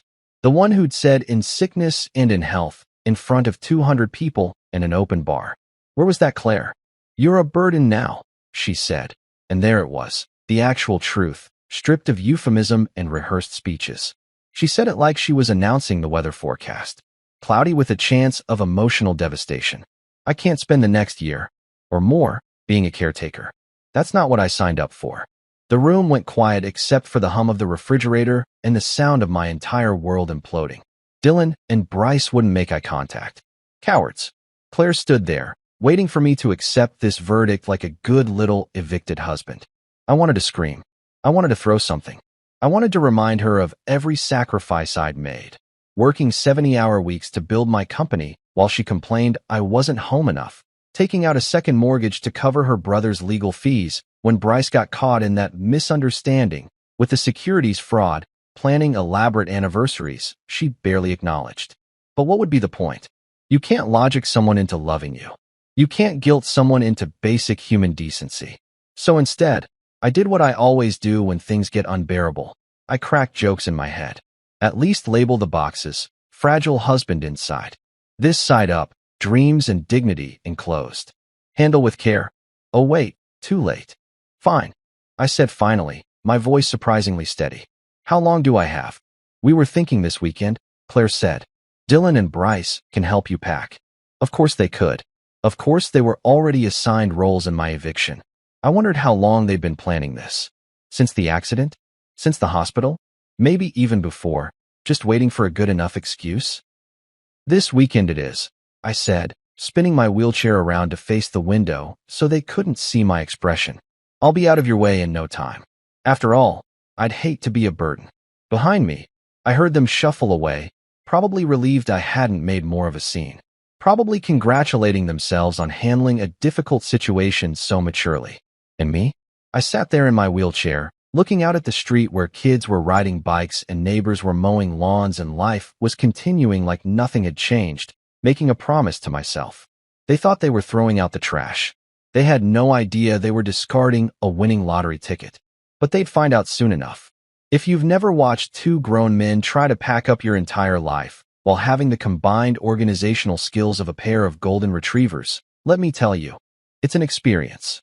Dylan and Bryce showed up Saturday morning at 7:30, which was honestly impressive considering neither of them had demonstrated the ability to wake up before noon in the entire time I'd known them.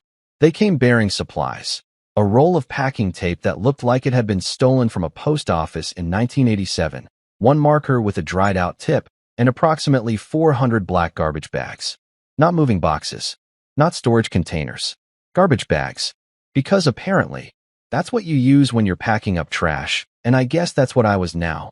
Yesterday's garbage, ready for the curb. We figured this would be easier, Dylan announced, holding up the bags like he'd just solved world hunger. Boxes are expensive, man. And heavy. These babies are light, cheap, and they hold a ton. I sat in my wheelchair near the bedroom door, watching this disaster unfold in real time. You know what else garbage bags are good for? I asked. Garbage. Which is fitting, I guess, considering the whole situation. Bryce laughed, completely missing the point. See, That's what I love about you, Marcus. Still got that sense of humor. He clapped me on the shoulder like we were buddies, like he wasn't actively participating in making me homeless. The cognitive dissonance was honestly impressive.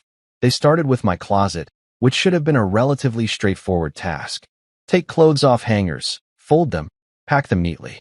Except Dylan and Bryce approached this like they were in a speedrun competition for world's worst movers. They grabbed entire armfuls of shirts, still on hangers, and just stuffed them into bags. No folding, no organizing, no separation of casual wear from work clothes. My favorite jacket, the leather one I'd saved up for 3 months to buy, got crammed in with gym shorts and old t-shirts. I watched a cashmere sweater that cost more than Bryce's car payment disappear into a bag that definitely had something sticky on the outside. You guys know those hangers don't belong to me, right? I said. Those are Claire's fancy wooden hangers. The ones she bought from that overpriced container store. Dylan paused mid-stuff. Oh crap. Really? Really? She'll notice. She's like a hanger accountant. Takes inventory monthly. They spent the next 15 minutes trying to extract hangers from garbage bags, which was like watching someone perform surgery with oven mitts. Shirts fell on the floor. A pair of dress pants somehow ended up tangled with a phone charger. It was chaos. Beautiful, stupid chaos. But the real masterpiece came when they moved to my books. I had maybe 75 books on the shelf in Claire's bedroom. History, business, some fiction, a few technical manuals about industrial safety that definitely aren't bestsellers, but are fascinating if you're into that sort of thing. I'd collected them over years, some from college, some from used bookstores, a few signed copies from author events. Each one had a memory attached. Dylan looked at the shelf, looked at his garbage bag, and I swear I could see the singular brain cell bouncing around his skull, trying to figure out what to do. Just toss them in, Bryce suggested. Books are just paper. They'll be fine. Books are not just paper, you Neanderthal, I said. That's like saying the Mona Lisa is just paint. Show some respect. Dude, they're going in a bag either way, Dylan said, already grabbing a handful. Hardcovers mixed with paperbacks. Spines bent at weird angles. A signed first edition of a book about engineering failures. Oh, the irony. Got shoved in upside down next to my old physics textbook. I died a little inside with each careless toss. Then came my laptop. My beautiful, custom-built laptop with 3 years of work files, design schematics, client contacts, and roughly 7,000 browser tabs I kept meaning to organize. Bryce picked it up from my desk, didn't even close it first, just slammed it shut, and looked around for something to put it in. That needs padding, I said quickly. Bubble wrap. A laptop case. Literally anything protective. It'll be fine, Bryce said, wrapping it in a t-shirt and dropping it into a garbage bag with my shoes. My shoes. The ones I couldn't even wear anymore, but had kept for sentimental reasons, and also because I was in denial about my legs. See? Padded. I made a mental note to check that laptop immediately upon arrival at wherever I was going, because I guaranteed the screen would be cracked. But honestly, what was I going to do? Well, over there and physically stop them. I tried that earlier when they were packing my kitchen stuff, and I'd nearly gotten knocked over when Dylan turned around with an armful of plates. Careful, bro, he'd said, like I was the hazard in this situation. My guitar, a Martin acoustic I'd bought 10 years ago when I briefly believed I could become the next indie folk sensation, got special treatment, by which I mean Bryce carried it by the neck like a baseball bat and leaned it against the wall near a garbage bag full of God knows what. I watched the headstock wobble dangerously close to the doorframe and considered just letting it fall. Maybe the sound of wood splintering would match my internal screaming. We can't carry you up and down the stairs forever, Claire had said the day before, and now here was the follow-through. Never mind that I'd asked exactly once for help getting upstairs, and that was literally the first day home from the hospital. Never mind that I'd already started researching stair lifts and accessibility modifications. Never mind that forever apparently meant less than 48 hours before we give up entirely. But sure, Claire, sure. The stairs were the real problem here. By noon, they'd accumulated what looked like a crime scene. Black garbage bags everywhere, some tied, some not, contents unknown and probably jumbled beyond recognition. My life, reduced to what appeared to be evidence disposal. Dylan stood in the middle of it all, hands on his hips, surveying their work with unearned pride.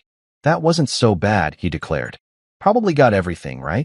Everything except my dignity, I muttered. But that left the building 2 days ago. Bryce snorted. You're hilarious, man. I'm gonna miss having you around. The thing was, he seemed genuine. Like he actually would miss me. Like he hadn't just spent 4 hours treating my possessions like landfill material. The cognitive dissonance was giving me whiplash. These guys existed in a reality where you could participate in someone's eviction and still consider yourself the good guy. It was impressive, really. The mental gymnastics required for that level of self-deception could win Olympic gold. So where are we taking this stuff? Dylan asked, gesturing at Mount Garbage Bag. Good question. Claire had asked me the same thing that morning, with the kind of fake concern that made me want to throw something. Do you have somewhere to go? She'd asked. Because obviously you can't stay here, but we want to make sure you land somewhere safe. How thoughtful. How considerate. How completely full of it.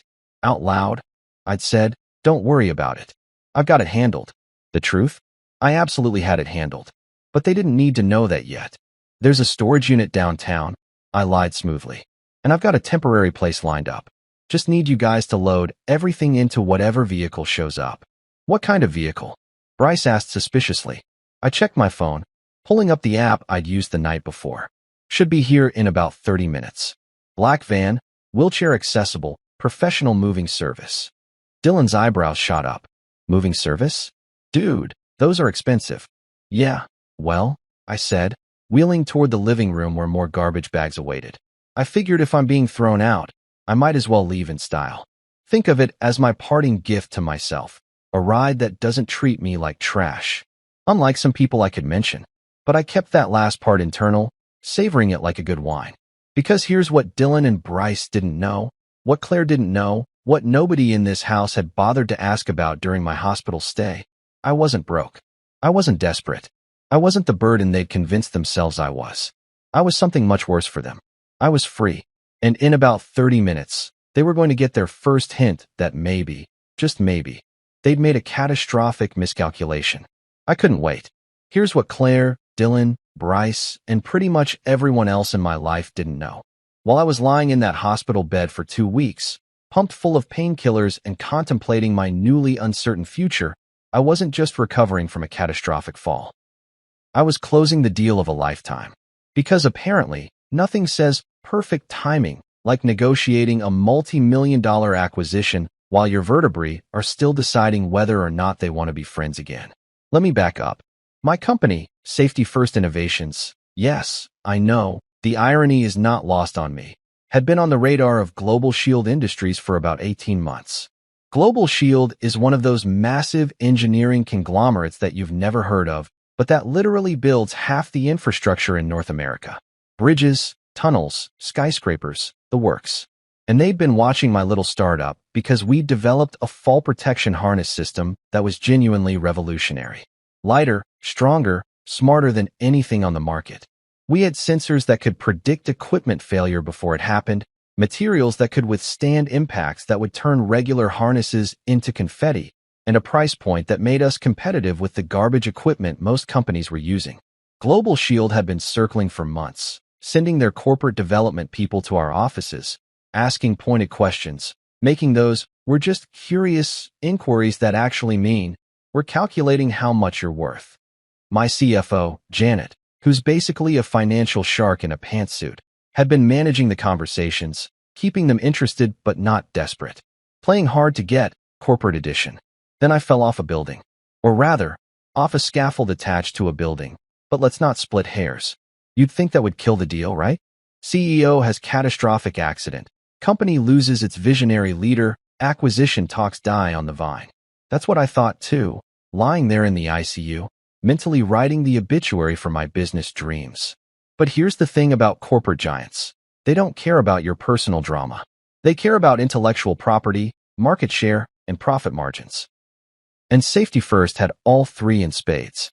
3 days after my surgery, while I was still figuring out how to use a bedpan without wanting to die from embarrassment, Janet video called me.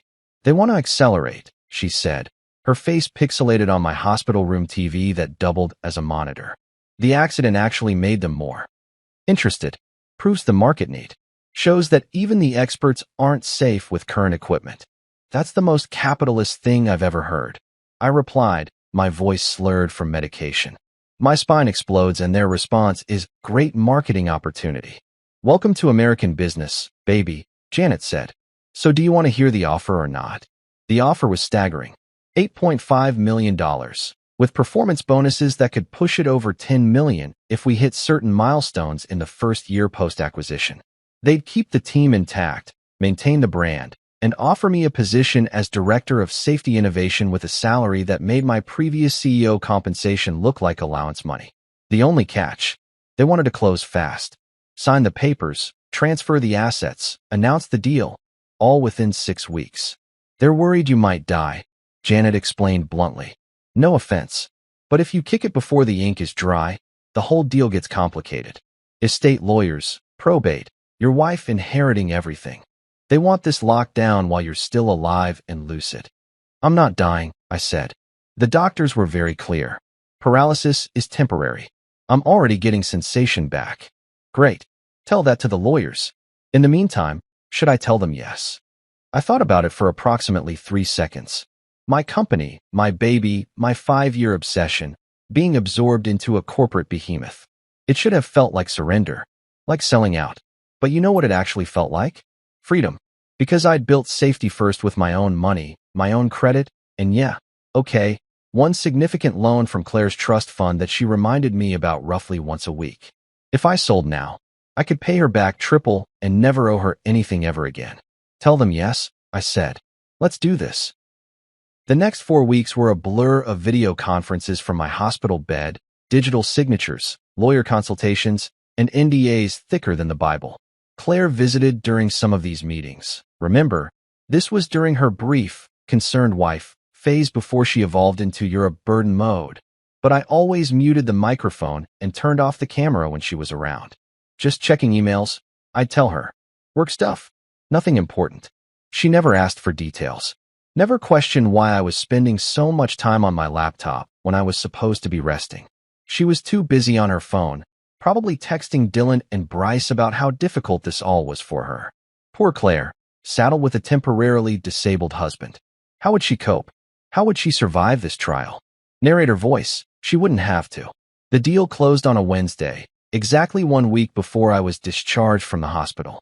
$8.5 million hit my business account, then immediately got redistributed according to the plan Janet and I had worked out. Pay off all company debts. Give generous bonuses to our 12 employees. Set up a trust for ongoing operations. Pay back Claire's trust fund loan with interest. And put a very comfortable chunk into my personal accounts. Accounts that Claire didn't have access to because I'd opened them during my bachelor days and never gotten around to making them joint accounts. Funny how procrastination sometimes saves your life. I also did something else, something that seemed crazy at the time but makes perfect sense now. I rented a penthouse. Downtown, in one of those luxury buildings that looks like it was designed by someone who watched too much science fiction. 23rd floor, 2-bedroom, floor-to-ceiling windows, and, this is the important part, completely, totally, impossibly accessible. The building had been designed with universal accessibility in mind, which apparently is a thing now in high-end real estate. Wide doorways, roll-in showers, adjustable countertops, voice-controlled everything. It was like someone had built a penthouse specifically for a wealthy disabled person, and I qualified on both counts now. I rented it under my holding company's name, Hall Industries LLC, a shell corporation I'd set up years ago for tax purposes, with a 2-year lease, paid in full. The property management company never met me, never saw my wheelchair, never knew anything except that the money cleared and their new tenant wanted to move in immediately upon discharge from the hospital. Why are you doing this? Janet asked when I told her about the apartment. You have a house. You have a wife. You could use that money for medical expenses, accessibility modifications, actually smart things. Call it a backup plan, I said. Insurance. A safety net. You literally design safety nets for a living. Exactly. I know their value. She didn't push it, which is why Janet is the best. She just processed the payment and kept her thoughts to herself. But I could see her brain working, calculating, probably figuring out what I already knew. My marriage was circling the drain. You don't rent a luxury penthouse as a backup plan unless you're pretty sure you're going to need it. The apartment was ready 2 days before I got discharged. I had it furnished through an online service. Minimalist, modern, expensive. Bed that could adjust to any position. Couch that was the perfect height for wheelchair transfers. Kitchen that looked like it belonged in Architectural Digest. I even splurged on art for the walls, because if I was going to get kicked out of my own house, I was at least going to land somewhere that didn't look like a hospital room extension. Claire drove me home from the hospital, complaining the entire time about traffic, the parking garage fees, how the hospital wheelchair attendant had been rude to her. I sat in the passenger seat, watching the city go by, thinking about my secret apartment waiting for me downtown. My secret bank accounts. My secret new job title that wouldn't be announced for another month. I felt like a superhero with a secret identity. Mild-mannered disabled husband by day, secretly wealthy director of innovation by night. Except, actually disabled and not fighting crime. But the secret identity part was accurate. When she announced 3 days later that I needed to leave, that I was a burden, that Dylan and Bryce would help me pack, I almost laughed. Almost told her right then about the money, the apartment, the deal. But something stopped me. Maybe it was spite. Maybe it was strategic thinking. Maybe it was just the petty satisfaction of knowing that she thought she was throwing away trash when she was actually discarding treasure. So I played along. Acted defeated. Let them pack my life into garbage bags. Watched them fumble through my belongings like they were cleaning out a storage unit. And the whole time, I was thinking about my penthouse with the skyline view, my bank account with more commas than Claire had ever seen, and my new job title that would make her choke on her morning coffee when she found out. They thought they were getting rid of a burden. They had no idea they were evicting their meal ticket, their safety net, and their biggest mistake all rolled into one wheelchair-using package. But they'd figure it out soon enough. Very, very soon. Claire expected a taxi. Maybe an Uber if I was feeling fancy. She'd probably pictured some beat-up sedan pulling up to the curb, a driver helping me awkwardly transfer from my wheelchair while neighbors watched from their windows, the whole scene radiating fallen on hard times energy. It would fit the narrative she'd been building in her head. Tragic accident, unfortunate circumstances, difficult decisions. We tried our best, but sometimes love isn't enough.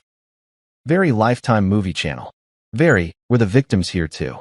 What she got instead was something else entirely. At exactly 1 o'clock, as Dylan and Bryce were loading the last of my garbage bag possessions onto the front porch like they were setting out trash for collection day, a vehicle turned onto our street. Not a taxi, not an Uber. A gleaming black Mercedes Sprinter van, the kind that costs more than most people's cars, with tinted windows and a hydraulic wheelchair lift that looked like it belonged on a spaceship. It pulled up to our curb with the kind of smooth, expensive silence that only German engineering can produce. The driver stepped out wearing an actual suit. Not a polo shirt, not a hoodie, but a legitimate three-piece suit like he was driving dignitaries to the UN. He was maybe 50, salt and pepper hair, the kind of professional bearing that suggested he'd seen everything and was impressed by nothing. He walked up our driveway, past Dylan who was frozen mid-garbage bag carry, and approached me with a slight nod. "Mr. Hall?" he asked, his voice carrying the kind of calm professionalism that makes you feel like everything is under control even when your life is literally packed in trash bags. "That's me," I said, trying not to smile too obviously. "I'm James. I'll be handling your transportation today. Shall we begin loading your belongings?" Claire had appeared on the porch, her phone in hand, probably mid-text about what a difficult morning this had been. She looked at the van, then at James, then at me, her expression cycling through confusion, surprise, and something that might have been the first inkling that she'd miscalculated something. "What is this?" she asked. "This," I said, gesturing at the van like I was presenting a game show prize, "is my ride." Pretty sweet, right? Dylan had set down his garbage bag and was circling the van like a kid at a car show, peering at the windows, checking out the wheelchair lift. "Dude, is this like a medical transport?" "It's a private mobility service," James corrected smoothly, already moving toward the pile of my belongings. "We specialize in accessible luxury transportation. Mr. Hall has contracted us for the afternoon." He picked up 2 garbage bags with the kind of dignified efficiency that suggested he'd handled far stranger cargo than my hastily packed life. Bryce wandered over, clearly impressed despite himself. "How much does something like this cost?" James smiled politely, the kind of smile that says, I'm not discussing finances with you, and continued loading bags into the van with a grace that made Dylan and Bryce's earlier packing job look even more pathetic in comparison. I didn't even know you knew how to order Uber XL, Dylan muttered, watching James work. I rolled closer to the van, enjoying this more than I probably should have. Oh, this isn't Uber XL. This is Ex-Spouse Transport Incorporated, specializing in fast exits from bad marriages. 5 stars on Yelp. Highly recommend their Dignity Restoration package. Claire's eyes narrowed. She'd developed this expression over the years, the one that said she was doing mental math and not liking the results. Marcus, how are you paying for this? Does it matter? I asked. You're getting what you wanted. I'm leaving. The method of departure shouldn't concern you. It concerns me if you're spending money we don't have on vanity transport when you should be saving for medical expenses. The audacity, the sheer, unfiltered audacity of this woman who was literally evicting me from our house, who'd called me a burden less than 48 hours ago, now suddenly concerned about my financial decisions. I could feel the sarcasm building up like pressure in a shaken soda bottle. First of all, I said, keeping my voice level, there is no we anymore.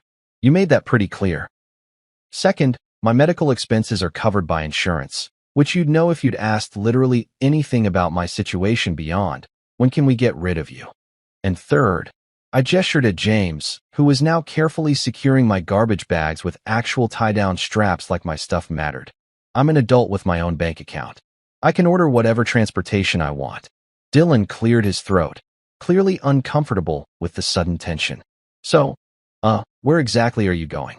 You never actually said. Downtown, I replied, which was true but spectacularly incomplete. Got a place lined up. Fully accessible. View of the city. Very nice. Like an assisted living facility? Bryce asked, and I couldn't tell if he was being deliberately obtuse or if that was just his natural state. Sure, I said. Let's go with that. Assisted living. That's exactly what it is.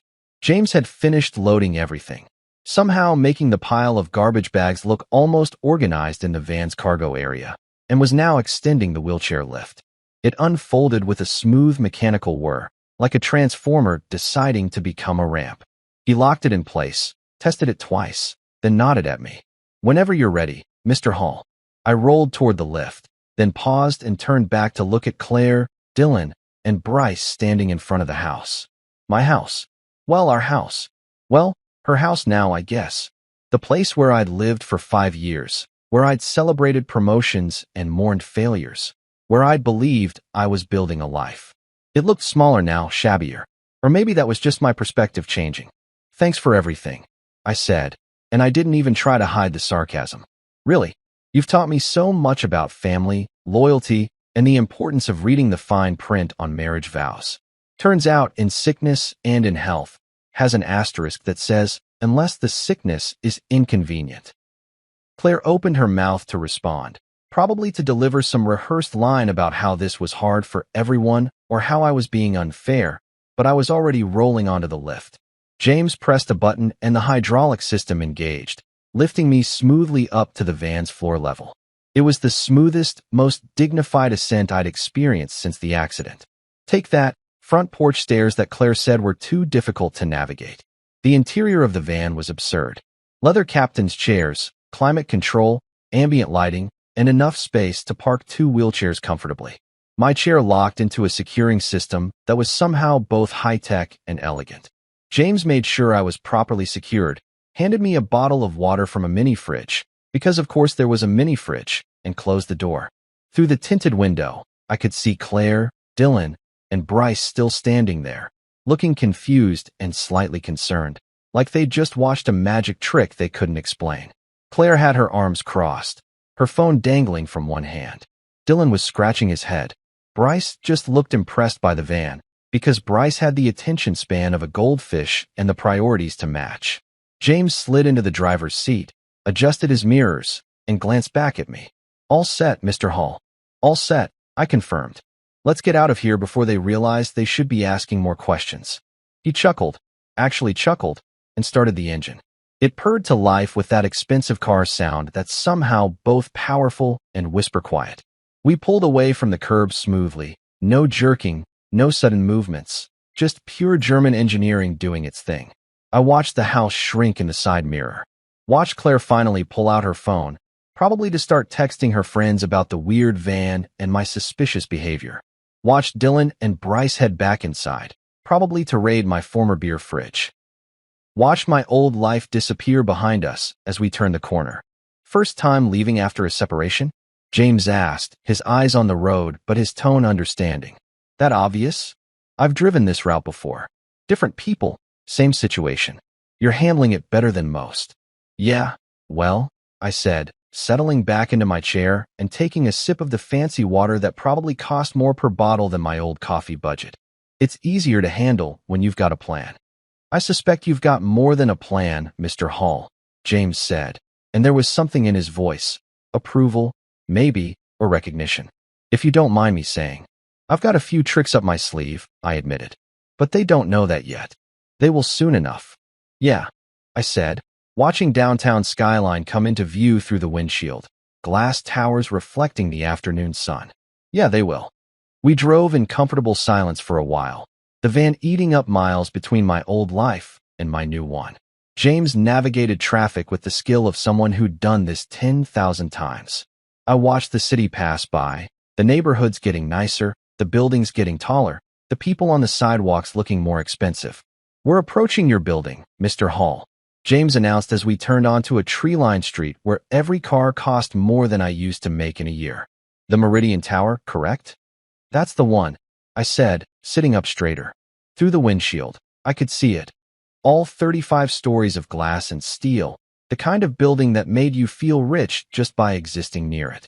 James pulled into the circular driveway where a doorman in an actual uniform was already approaching. Welcome home, Mr. Hall, James said as he put the van in park. Home. The word hit different now. Not the house I'd just left, not the place I'd shared with Claire, but this.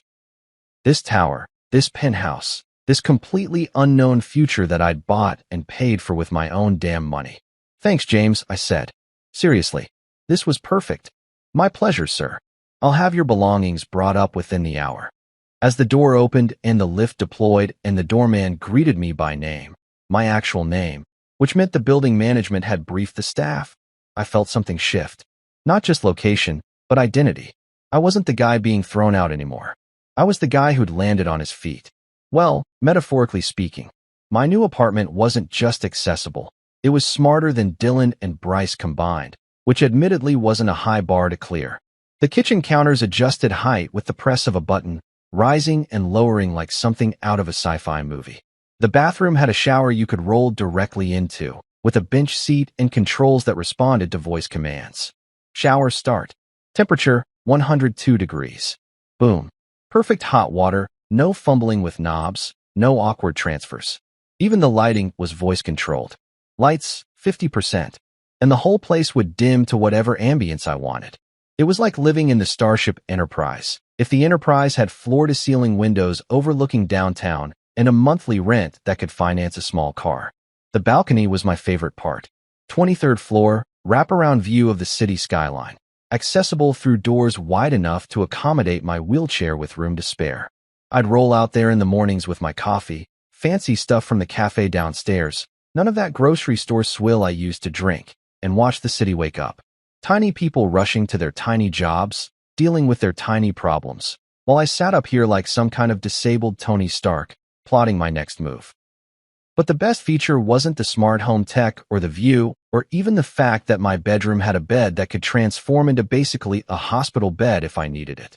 No, the best feature was that it was mine. Paid for by me, furnished by me, occupied by me. No Claire nagging about dishes in the sink. No Dylan, just crashing for a few days. That turned into 3 weeks. No Bryce asking to borrow money for his latest cryptocurrency scheme. Just me, my wheelchair, and enough square footage to do donuts if I wanted. Which I did. Once. Don't judge.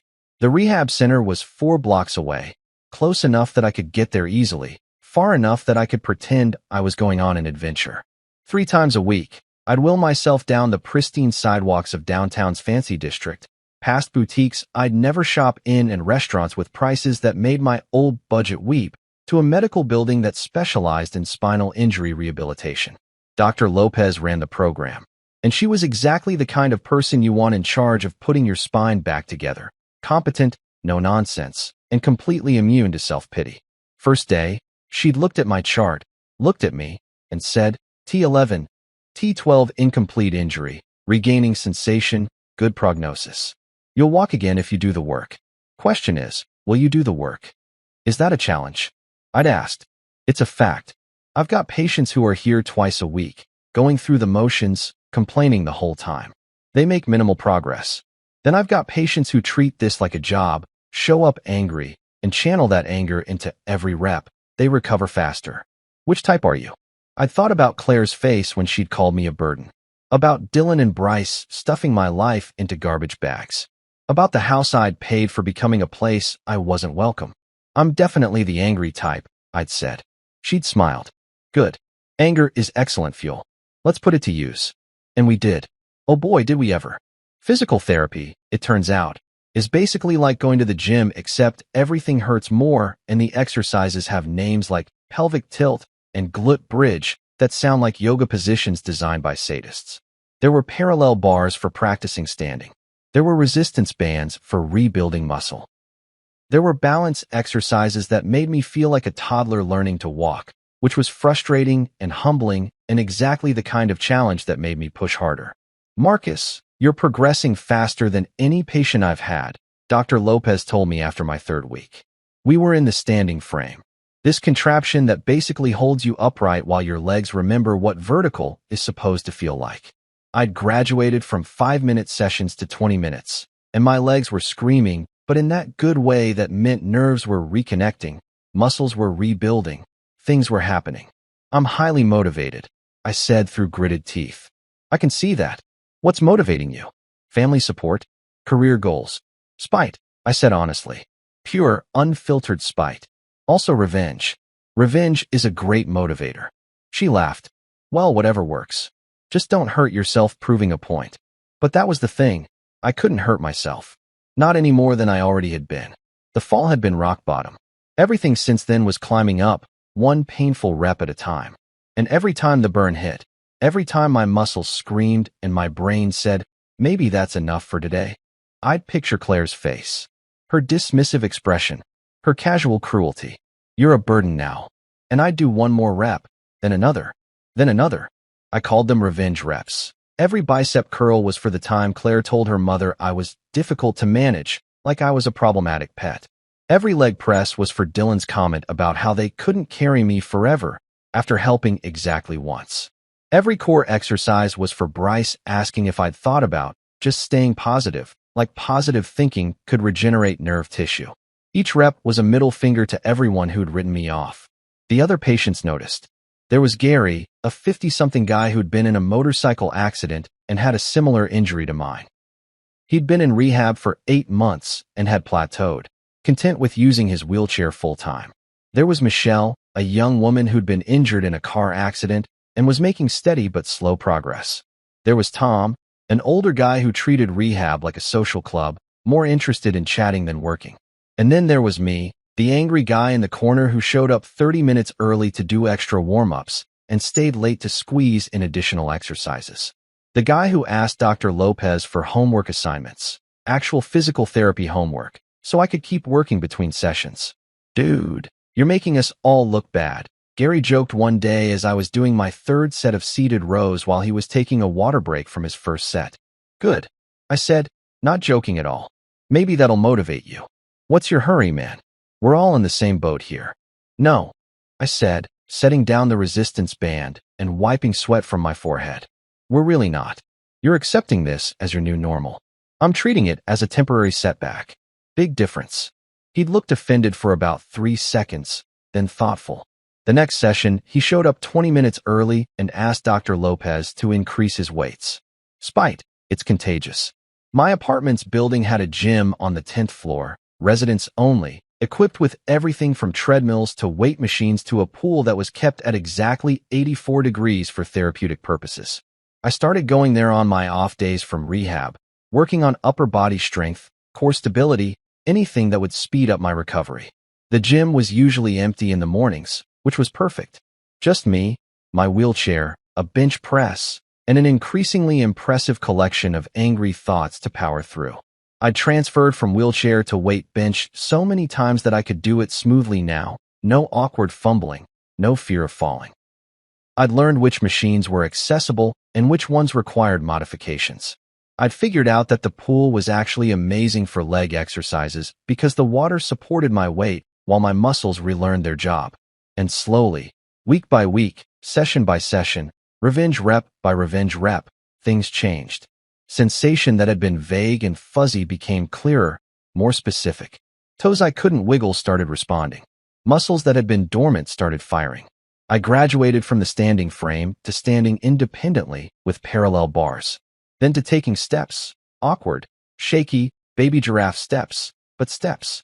This is remarkable progress, Dr. Lopez said during my 8th week. I just walked 6 feet between the parallel bars without stopping, without my legs giving out. 6 feet.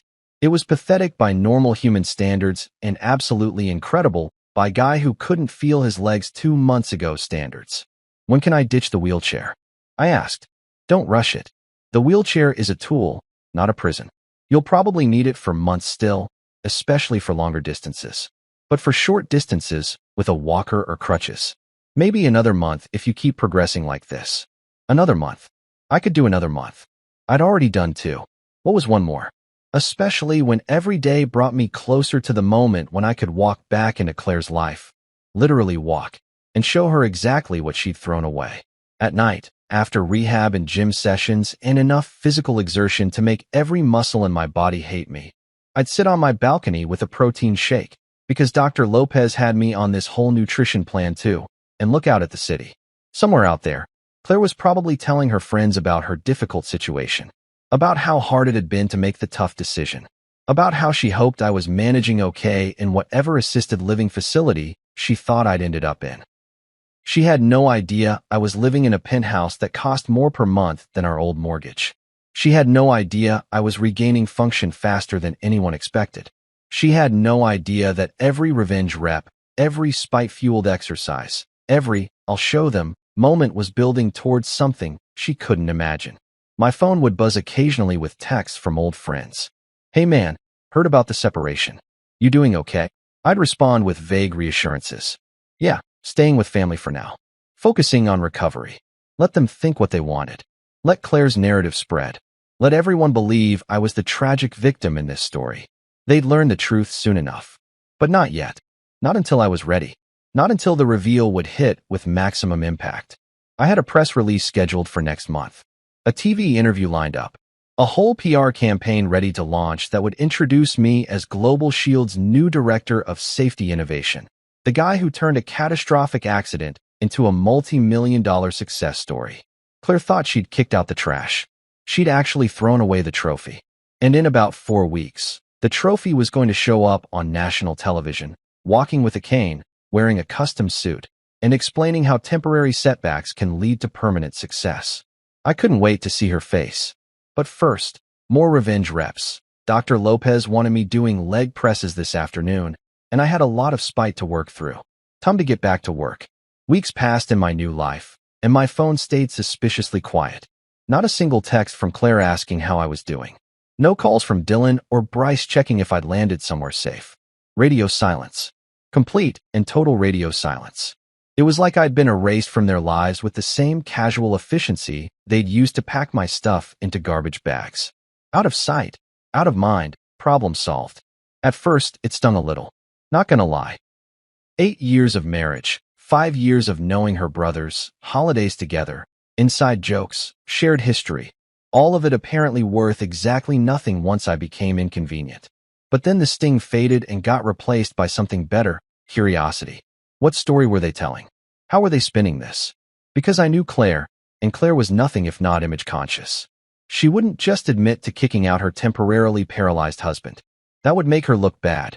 No. She'd have crafted a narrative, something that made her look sympathetic, maybe even noble. Enter Leah. Leah was my neighbor. Well, my old neighbor from the house. She lived 3 doors down, was in her 60s, had absolutely zero filter, and had never particularly liked Claire.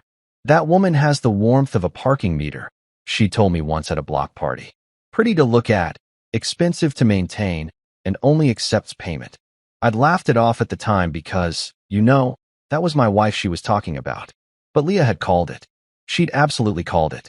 2 weeks after I moved out, Leah tracked down my number. Don't ask me how. The woman had intelligence-gathering skills that would make the CIA jealous, and called me. Marcus? It's Leah. From Maple Street. Don't hang up. Why would I hang up? I asked, genuinely confused. Because you might think I'm calling to be nosy, which I am, but I'm also calling because you need to know what's being said about you. I settled deeper into my fancy apartment couch. Oh, this should be good. What's the official story? Claire's telling everyone you're resting at a special facility. I could hear the air quotes in her voice. Very vague, very mysterious. She makes it sound like you're at some fancy rehabilitation resort, getting top-tier care, really focusing on your recovery. She's positioning herself as the supportive wife who made the difficult decision to let you get professional help because she wanted what was best for you. I laughed. Actually laughed out loud. A special facility.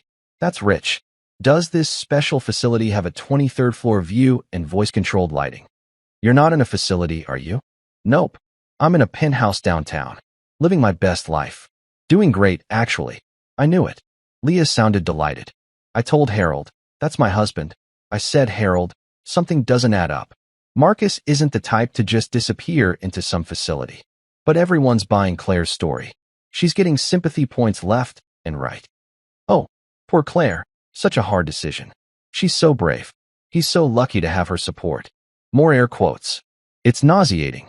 What else is she saying? Well, apparently Dylan got promoted at work, which we both know is code for they gave him a new title with no pay raise, and they're planning a big backyard barbecue to celebrate. This Sunday. Whole neighborhood's invited. I got an invitation yesterday. Very fancy cardstock, probably cost more than it should. A barbecue. Of course. Nothing says, we're good people, like a neighborhood barbecue where you can control the narrative while serving overpriced hamburgers.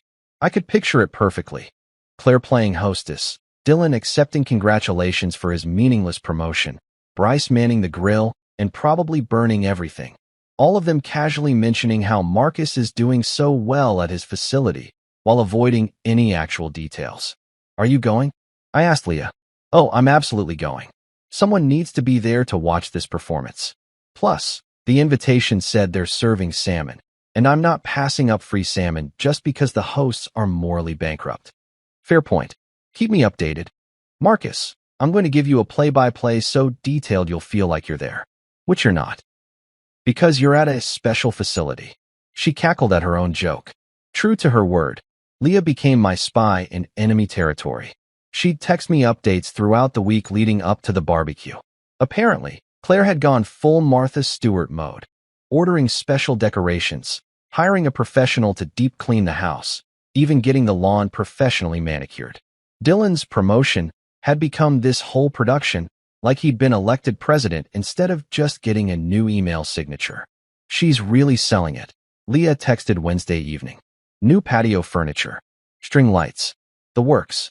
This barbecue has a budget that could feed a small country. Thursday. Ran into Claire at the grocery store. She asked how I was doing with such fake concern I almost laughed. Then she mentioned, if you hear from Marcus, let him know we're thinking of him. Like I'm your carrier pigeon. Friday. The catering truck just showed up. Catering truck. For a backyard barbecue. Who are these people? I sat in my apartment, watching these updates roll in, feeling like I was watching a reality show about my own life. It was surreal. They were throwing a party at the house I'd paid for, celebrating a promotion at a job I'd helped Dylan get through my professional connections, all while maintaining the fiction that I was peacefully recovering somewhere far away. The temptation to crash the barbecue was overwhelming. Just roll up in my wheelchair, smile, wave, and watch the narrative collapse in real time. But no, that would be satisfying for about 30 seconds. And then what? They'd scramble, make excuses, probably paint me as the bad guy for making a scene. No, if I was going to make an entrance back into their lives, it needed to be bigger than a backyard barbecue ambush. Saturday morning, Leah sent me a photo. The backyard setup, taken from her upper window with what I can only assume was a telephoto lens because the detail was incredible. String lights crisscrossed over the patio. A banner that said, "Congratulations, Dylan," in letters big enough to see from space. Tables with fancy tablecloths. A bar setup that looked semi-professional. It was like they were hosting a wedding reception for mediocrity. "This is insane," I texted back. "Wait till you see tomorrow. I'm bringing my good camera. For posterity." Sunday arrived, and I spent the morning at rehab, doing my revenge reps with extra intensity because I knew what was happening across town. Dr. Lopez noticed my increased aggression. "Something on your mind today?" she asked as I powered through leg presses like I was trying to move a mountain. "Just thinking about people who underestimated me," I said. "Well, whatever you're thinking about, it's working. You just did twice your usual reps." By afternoon, I was back at my apartment, showered, sitting on my balcony with my phone, waiting for Leah's intel. The first text came at 2:47 p.m., right when the barbecue was supposed to start. "It's begun. At least 40 people here. Claire's wearing white pants." White. To a barbecue. That's a power move. 2:53 p.m., Dylan's giving a speech. About his promotion, which apparently involved taking on new responsibilities and stepping up as a team leader. I'm pretty sure he just got a new desk. 3:15 p.m., someone just asked about you. Claire got this pained expression and said you're doing remarkably well, considering. Considering what? She didn't elaborate. Very mysterious. 3:42 p.m., Bryce is drunk. It's not even 4 o'clock. 4:18 p.m., the salmon is dry. This is what she gets for pretending to be fancy. I was laughing at that last text when another one came through, this one longer. "Okay, so Brenda Morrison, you know her, lives on the corner. Just ask Claire directly when you'd be back." And Claire said, and I quote, "Marcus needs to focus on his recovery right now. We're giving him space to heal without any pressure. It's what he needs." Then she did this sad smile thing like she's the hero in a Hallmark movie. I nearly threw my salmon at her. Space to heal. Right. Because kicking me out and packing my stuff in garbage bags was such a healing gesture. The reframing was actually impressive in its audacity. She'd taken, "We threw him out because he was inconvenient," and transformed it into, "We're nobly sacrificing our desire to have him home because we care so much about his recovery." It was a masterclass in spin. More texts rolled in throughout the afternoon. Stories about how people were praising Claire's strength. How Dylan was basking in attention for his meaningless promotion. How Bryce had indeed gotten drunk and was now telling anyone who'd listen about his cryptocurrency investments, which everyone was politely ignoring. The last text came at 6:32 p.m. Barbecue's winding down. Final assessment. Claire successfully maintained her narrative. Everyone thinks she's a saint and you're convalescing peacefully somewhere. Dylan got a fancy watch as a congratulations gift from his parents. Bryce passed out in a lawn chair. The salmon was still dry. "I'm going home." This was exhausting. "Thanks for the intel," I texted back. Seriously, this was weirdly therapeutic. "Anytime. When are you going to blow up their little fantasy world?" "Soon," I typed. "Very soon." I set my phone down and rolled to the edge of my balcony, looking out at the city lights starting to twinkle as the sun set. Somewhere out there, Claire was probably cleaning up from her barbecue, satisfied with her performance, comfortable in her narrative. Dylan was probably admiring his new watch.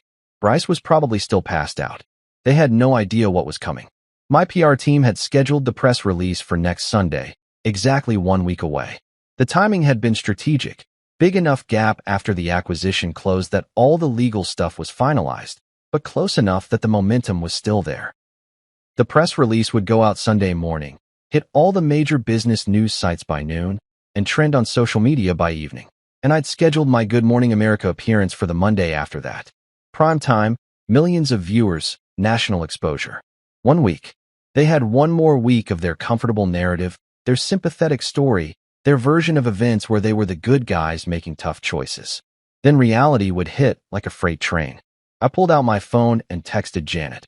"We still good for the press release next Sunday?" Her response came back immediately, locked and loaded. "It's going to be spectacular. The photos turned out amazing. You look like a CEO superhero." "Perfect," I texted. "Let's make some noise." I allowed myself a moment of petty satisfaction, imagining next Sunday. Claire, probably sleeping in after whatever Saturday night plans she had, waking up to text messages. Friends sending links. "Is this your Marcus?" The press release photo. Me in a custom suit, sitting in my wheelchair in the Global Shield boardroom, looking confident and successful and very much not at a special facility. The barbecue narrative was cute, impressive even, but my counter-narrative was about to be legendary. One more week of physical therapy. One more week of revenge reps. One more week of building strength, both physical and strategic. And then the world would learn that the guy they'd thrown away was actually the prize they'd lost. I almost felt bad for them. Almost. The week leading up to the press release felt like Christmas Eve when you're 8 years old and you know there's a bike waiting for you under the tree. Except instead of a bike, I had a carefully crafted public announcement that was about to detonate Claire's entire narrative like a controlled explosion. And I wasn't 8. I was a grown man with a vendetta and a PR team that knew exactly what they were doing. Janet called me Wednesday to go over final details. We're releasing Sunday at 8 a.m. Eastern, she said, all business. That hits the early news cycle, catches people checking their phones over coffee, and gives it all day to spread. By Monday morning, it'll be everywhere. And the photo made it through legal? I asked. The photo was crucial. Me in my wheelchair, custom charcoal suit, signing the contract at the Global Shield boardroom table. Professional, powerful, and very obviously not wasting away in some vague, special facility. Legal loved it. Said it humanizes the story without being exploitative. Shows disability as part of your identity, not the whole story. Plus, you look like a total badass, which doesn't hurt. I am a total badass, I said. Sure, Marcus. Whatever helps you sleep at night. Thursday, I had a particularly brutal physical therapy session. Dr. Lopez had me doing gait training. Basically relearning how to walk with proper form instead of the awkward stumble I'd been managing.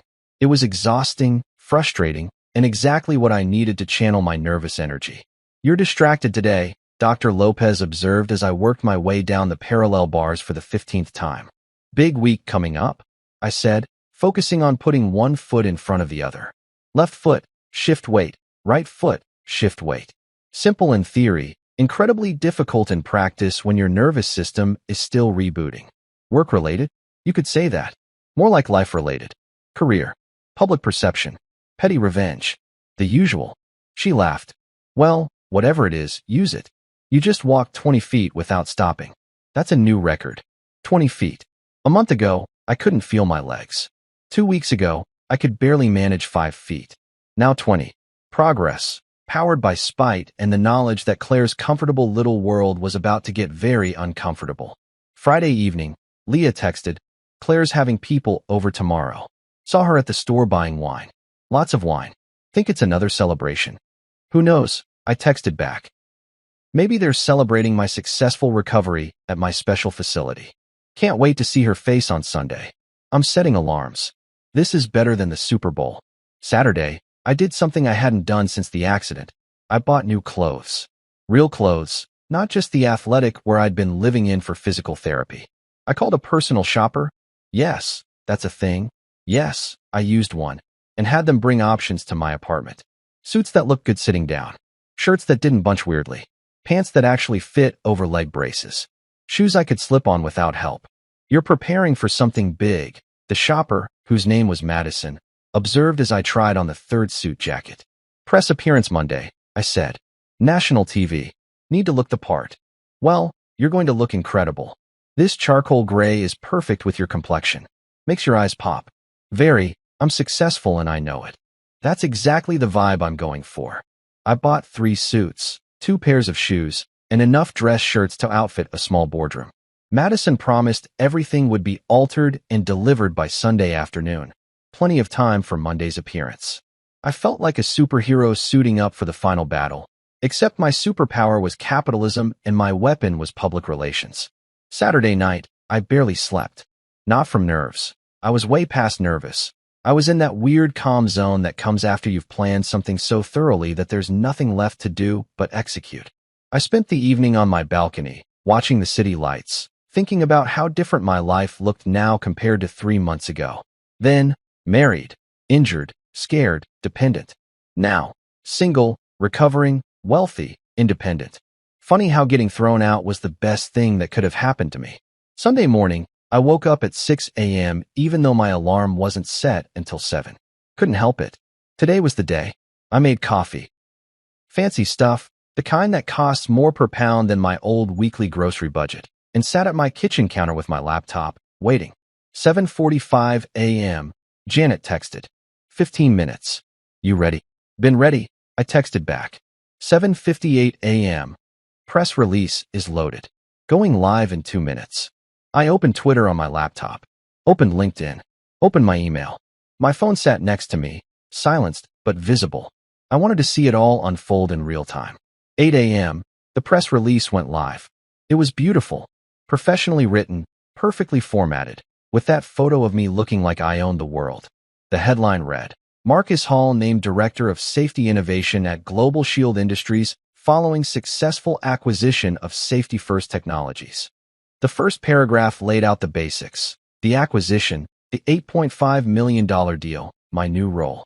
The second paragraph talked about my background, my credentials, the safety equipment I designed. The third paragraph, this was Janet's genius, addressed the accident directly.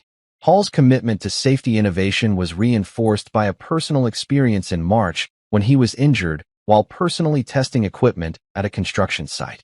Sometimes the best insights come from the hardest moments, Hall stated.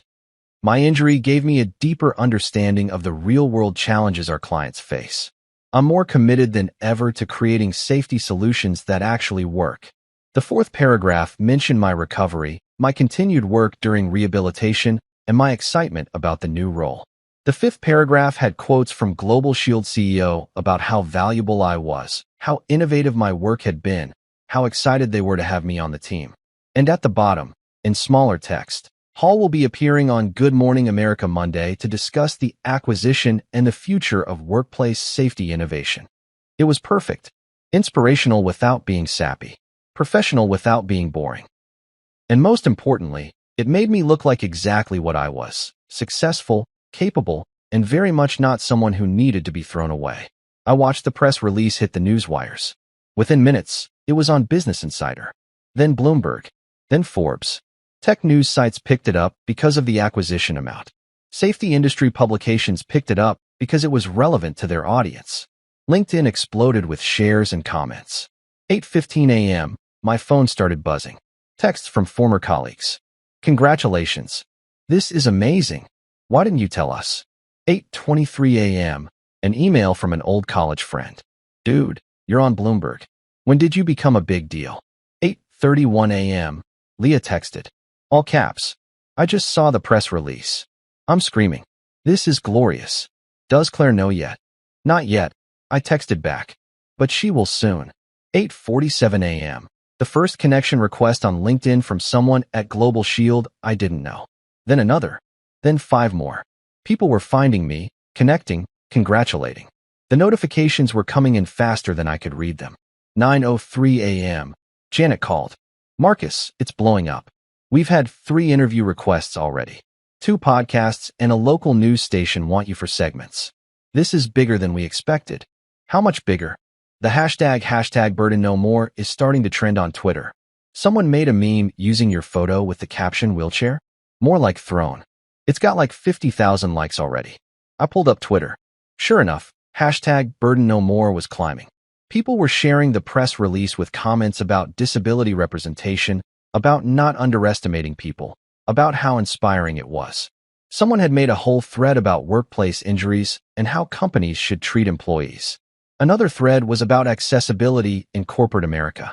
It was becoming a whole thing, way beyond just my personal story. 9:28 a.m., my phone rang. Unknown number. I let it go to voicemail. Then another unknown number. Another voicemail. I checked the first one. Hi, Mr. Hall. This is Rebecca from the Today Show. We'd love to have you on. Delete. I had one media appearance scheduled, and that was enough. 9:45 a.m., Leah called. I answered. She knows, Leah said immediately. Claire knows. I can see her house from my window. She's pacing in her living room. Been on her phone for the last 20 minutes. Marcus, she looks panicked. Good, I said, and I meant it. Dylan's car just pulled up. And Bryce's truck. Emergency family meeting, probably. Even better. This is the most entertainment I've had in years. Thank you for this gift. 10:17 a.m. A text from a number I recognized. Claire. Finally. We need to talk. I stared at those 4 words. We need to talk. The same phrase she'd used before kicking me out. The same phrase that had started this whole disaster. And now she wanted to talk. Now, when the story was out there, when the world knew, when her narrative had collapsed like a house of cards in a windstorm. I didn't respond. Not yet. Let her wait. Let her wonder. Let her feel a fraction of what I'd felt when she'd stood in our living room and called me a burden. 10:33 a.m. Another text from Claire. Marcus, please. This is important. 10:41 a.m. We had no idea about the deal. You should have told us. Should have told them. That was rich. I should have told them about my success so they could what? Not kick me out. Treat me better? Benefit from my good fortune? The entitlement was astounding. 11:02 a.m. A text from Dylan. Dude, congrats on the deal. Seriously impressive. We should celebrate. Celebrate. The same guy who'd packed my clothes into garbage bags wanted to celebrate. The cognitive dissonance was giving me whiplash. 11:15 a.m. Bryce texted. Bro, just saw the news. That's insane. 8 million? Holy shit. We need to catch up. They were coming out of the woodwork now. All of them. Suddenly interested, suddenly congratulatory, suddenly wanting to reconnect. Where was this energy when I was sitting in my wheelchair watching them stuff my life into trash bags? Where was this enthusiasm when Claire was calling me a burden? I left all their messages on read. Let them see I'd seen them. Let them know I was deliberately not responding. Let them stew in it. 12:47 p.m. The press release had been live for almost 5 hours, and the internet was still going wild. Hashtag Burden No More had evolved beyond my story into a whole disability rights conversation. People were sharing their own stories of being underestimated, dismissed, written off. It was honestly incredible and humbling and a little overwhelming. 1:23 p.m. Another text from Claire. Marcus, please call me. We need to discuss this situation. Situation. She called my success a situation. Like it was a problem to be managed rather than an achievement to be celebrated. That told me everything I needed to know about what she really wanted from this conversation. I finally responded, keeping it simple. I'm busy preparing for my TV appearance tomorrow. We can talk after that. 3 dots appeared immediately. Disappeared. Appeared again. Disappeared. She was typing and deleting, trying to figure out what to say. Finally. Can we at least talk before you go on national television? No. One word. Simple, direct, final. The same energy she'd given me when she decided I needed to leave. The dots appeared again, then stopped. No response. Good. I set my phone face down on the counter and looked around my penthouse. The afternoon sun was streaming through the floor-to-ceiling windows, making everything look like it was glowing. My new suits were hanging in the closet, ready for tomorrow. My wheelchair was parked nearby, looking less like a medical device and more like just another piece of furniture in my life. Tomorrow, I'd go on national television. I'd tell my story, the real story, not Claire's sanitized version. And the world would see that the guy who'd been called a burden had actually been the one carrying the weight all along.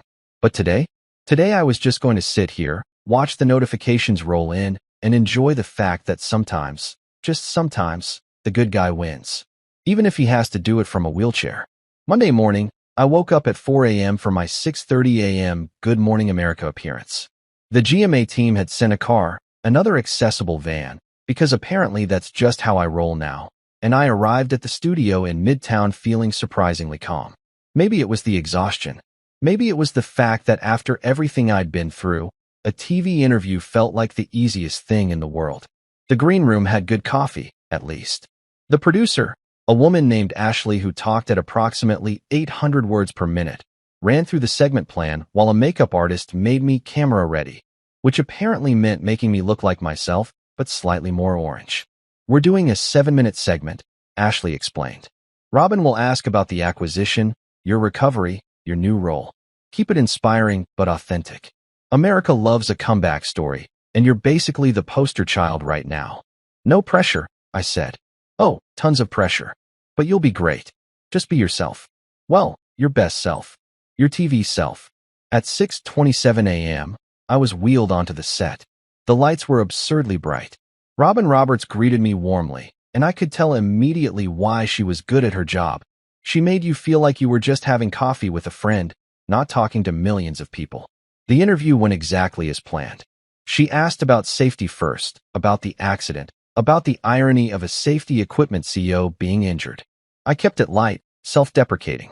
Turns out even the experts aren't immune to gravity, I said, and the studio crew laughed. Then she asked about recovery, and I saw my opening. The interesting thing about facing a setback like this, I said, looking directly at the camera, is you find out who's really in your corner. Some people see a challenge and step up. Others see a burden and step back. Sometimes being thrown away is the push you need to roll forward. Robin's eyebrows raised slightly. She knew there was a story there, but she was too professional to pry on live TV. Instead, she pivoted to Global Shield, to innovation, to the future. We talked about workplace safety, about accessibility, about turning adversity into opportunity. The segment ended with footage from the Global Shield facility, me touring the labs, talking with engineers, looking every bit the director of safety innovation I now was. As the camera cut away, Robin squeezed my hand. "That was perfect," she whispered.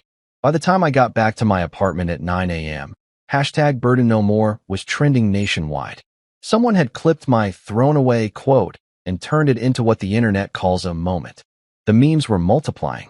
News outlets were picking up the story. My phone had approximately 6,000 notifications. And sitting in my voicemail was a message from Claire. "We need to talk. Today. Please." I deleted it without listening to the whole thing. Game, set, match. That afternoon, my building's security called. "Mr. Hall, your wife and her brothers are here. Should I send them up?" I chuckled. "Send the fan club up." When my apartment door opened, Claire's face was priceless. Her eyes swept over the marble floors, the floor-to-ceiling windows, the adaptive technology that made my wheelchair look like it belonged in a luxury showroom rather than a hospital. Dylan and Bryce shuffled behind her, looking distinctly uncomfortable.